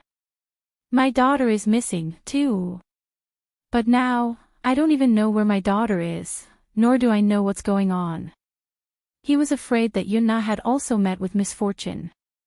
This time, Li Qin's body was salvaged from the sea, but there was still no news about Yun Na, who he cared about the most. The police officer asked a sharp question, "Since the person has been missing for so long, why didn't you call the police immediately?" Yun Yeqing was stunned. The police officer questioned him suspiciously. "Logically speaking, when your wife and daughter go missing, as a husband and father, you should be very anxious." Chapter 1893. Yun Yeqing shook his head and sighed again. "At that time, I had a huge argument with her and it escalated to the point of a divorce. I had to leave the hospital because of something. When I came back, both mother and daughter were gone. I thought that she had left home because she was disheartened by the marriage, so I really didn't think of this possibility. If I had known, I would have called the police. Who would have thought that she would meet with an accident? The police officer nodded. After understanding the situation, he asked Yun Shishir a few more questions.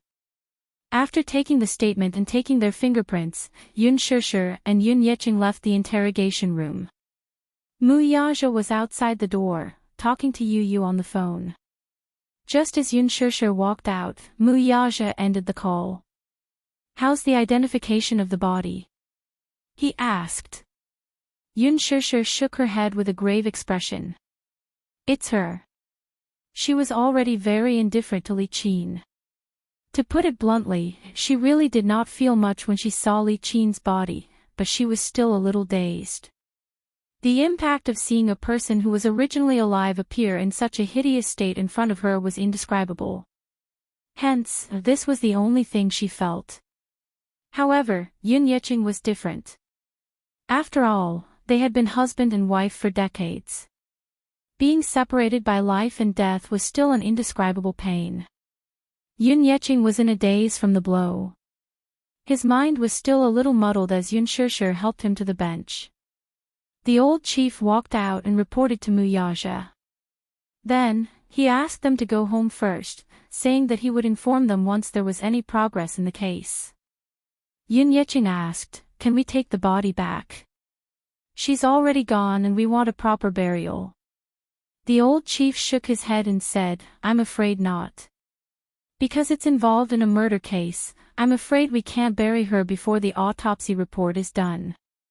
As the case is being investigated, we need to investigate it at any time." Yun Yecheng's eyes were indescribably cold. "All right. Then I'll wait for your news."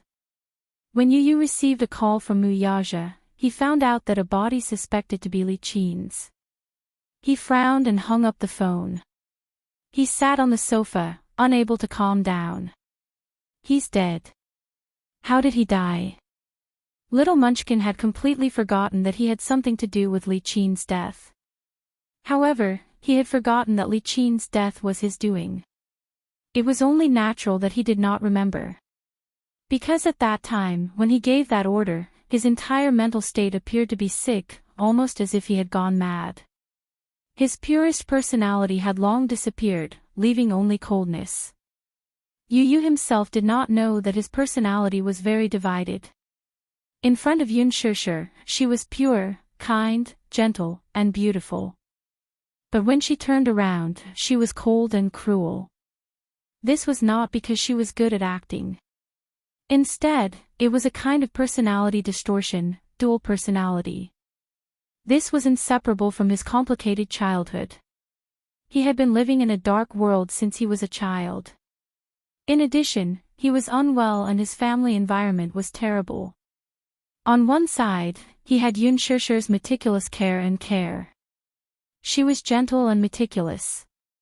On the other side, Li Qin and Yun Na were viciously torturing and abusing them. It was inhumane torture and oppression. At the same time, in order to protect Yun Shishir, the kind-hearted Yu Yu silently endured a lot. No matter how much he was wronged, he only cared about himself and endured it without saying a word. Chapter 1894. His personality was split into two extremes. On one hand, he was as dark as a devil. On the other hand, he was as pure as an angel. Therefore, once his personality split and turned dark, his methods were cruel and ruthless. It was not something a 7-year-old child should have. However, after he returned to normal, it was hard for him to remember what he had done. Therefore, Yu Yu had forgotten what he had done to Li Qin and Yun Na. Xiao Yichen saw that he was frowning and felt uneasy. "Yu Yu, you don't look too good. What did Daddy say?" "He said that something happened, so he and Mommy might be a little late. He asked us to wait for him patiently." Xiao Yichen was nervous. "What happened?" Yu Yu comforted him and said calmly, "Don't worry, you idiot. Daddy and Mommy are fine." However, Grandpa received a call from the police station today. They asked him to go to the police station to identify the body. Little Li Chen was stunned when he heard this. "A corpse?" "Yes." "Whose body is it?" Yu Yu smiled coldly. When he mentioned Li Qin, his face was incomparably cold. He said casually, Grandpa has a wife whom he has been married to for decades. Her name is Li Qin. She is Mommy's adoptive mother. According to seniority, I should call her Grandma. However, she is a bad person. She often bullies Mommy, so I don't want to call her Grandma. Pausing for a moment, he said slowly, some time ago, she and her daughter both disappeared without a trace. Less than a month ago, a fisherman fished up a body from the sea. It matched the woman's characteristics, so he asked Grandpa to identify it. Mommy is also with Grandpa. I'm afraid they are still cooperating with the police to record their statements. Xiao Yichen frowned and was a little speechless. They disappeared without a trace. How did they get fished up from the sea? It doesn't look like suicide. It looks more like a premeditated murder. What do you mean? Intuition. Xiao Yichen smiled. During his years in the special training camp, investigation was one of the most important subjects. Therefore, his consciousness and intuition were especially sharp. Yu Yu was stunned. Xiao Yichen placed his hands behind his back and smiled at him.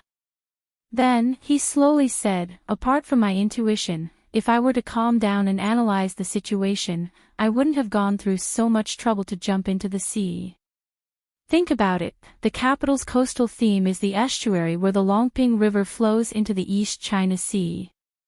If it was suicide, then she would have to take a boat to the East China Sea to complete the condition of suicide. You have to know that there are only a few ports in the capital. The ports are tightly sealed, so I suspect that it was murder. I suspect foul play. Xiao Yichen's words instantly disrupted Yu Yu's train of thought. It was as if many fragmented fragments had been squeezed into his mind. There were the sounds of women begging for mercy, crying, and wailing, accompanied by thoughts that were surging like waves, rising and falling. His mind quickly fell into chaos. He fell onto the sofa in a daze and held his aching forehead. He fell into an inexplicable state of shock and uneasiness. Fragments of memories flashed before his eyes like a merry-go-round. Chapter 1895. Go ahead and cry. Your mommy isn't home now. Let's see who's going to help you. Let's see who's going to protect you.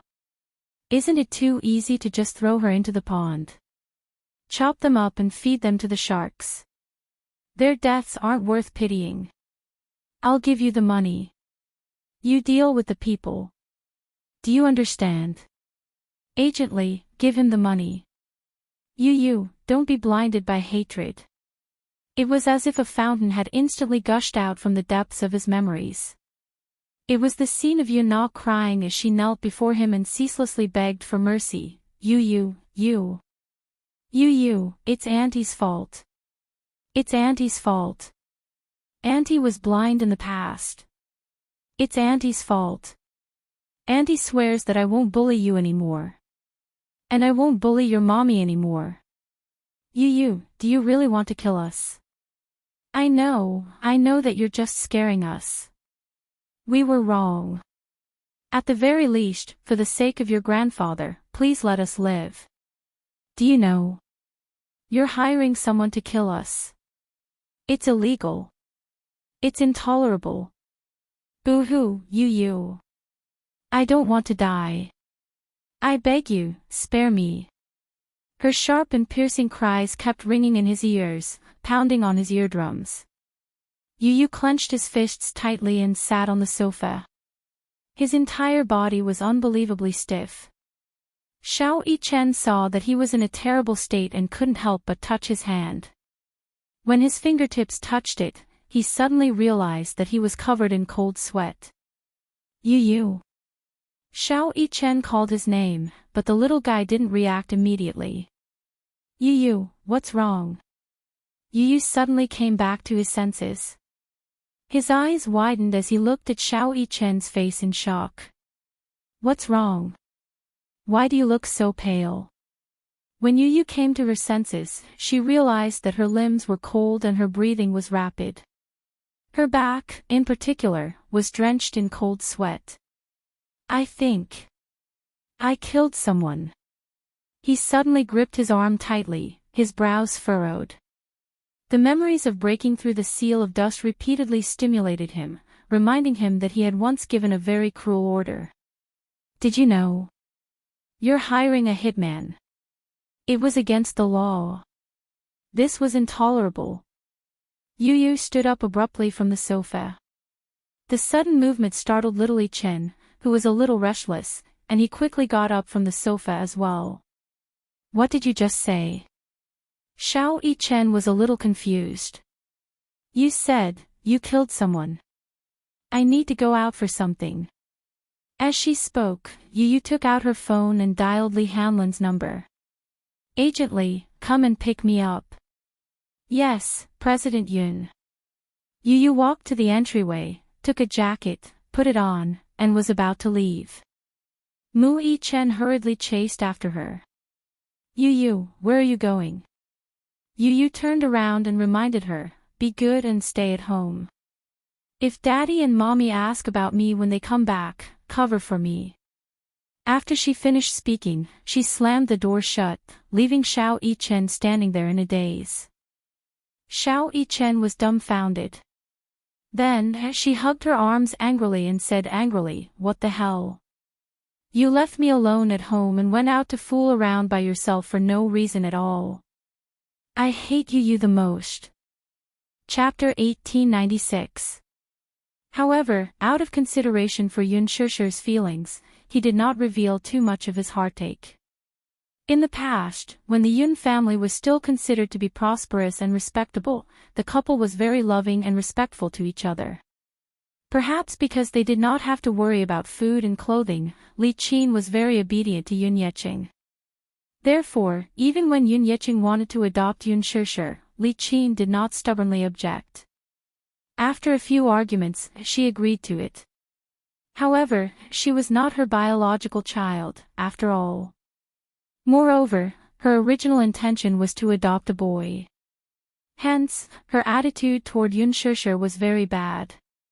Later, when the Yun family went bankrupt, Li Qin thought that she would have to live a life of hardship with Yun Yeqing after a few years of glory and wealth. There was a saying that went, poor couples have 100 sorrows. This saying was not wrong at all. When they were rich, they could easily buy a branded coat that cost tens of thousands.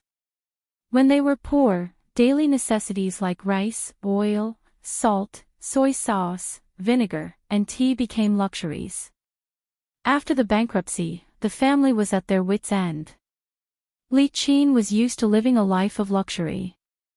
Now that the family was poor, she had to worry about trivial matters. Naturally, her temper became worse. The couple's relationship then deteriorated. Now, things were still the same, but the people were different.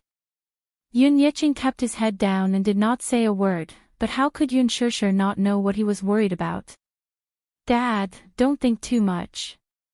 Even if she's gone, don't let your imagination run wild.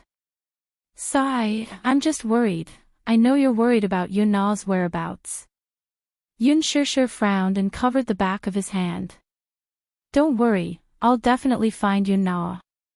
Her mother is gone, and we don't know where she went. Could she have met with an accident, too? That police officer just said that Li Qin was killed by someone, so where is Yun Na now? How can I be at ease now that we don't know whether she's dead or alive? Yun Shusher's expression was grave.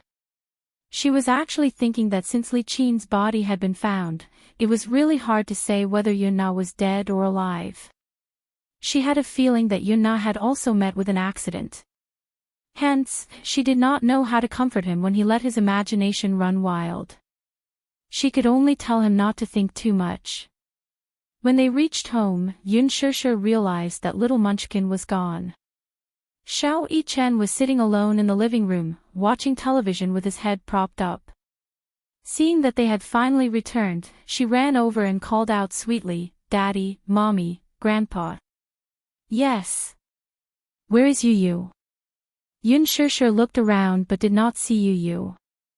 Xiao Yichen scratched his head and replied slowly, Yu Yu, ah. He could not help but frown as he blamed Yu Yu in his heart. This guy had left him here alone and left him with such a huge mess. How was he supposed to respond? Mu Yaja frowned. Where did that kid go? He seems to have been taken away by someone just now. By whom? I think it was Agent Lee. Yun Shishir was obviously unfamiliar with this title. Mu Yaja reacted at once. Agent Lee should be the principal of his former kindergarten. Yun Shishir nodded. She had met Yu Yu once when he was in the hospital. That principal seemed to treat Yu Yu as his own. She calmed down and gave Yu Yu a call. The call was quickly connected.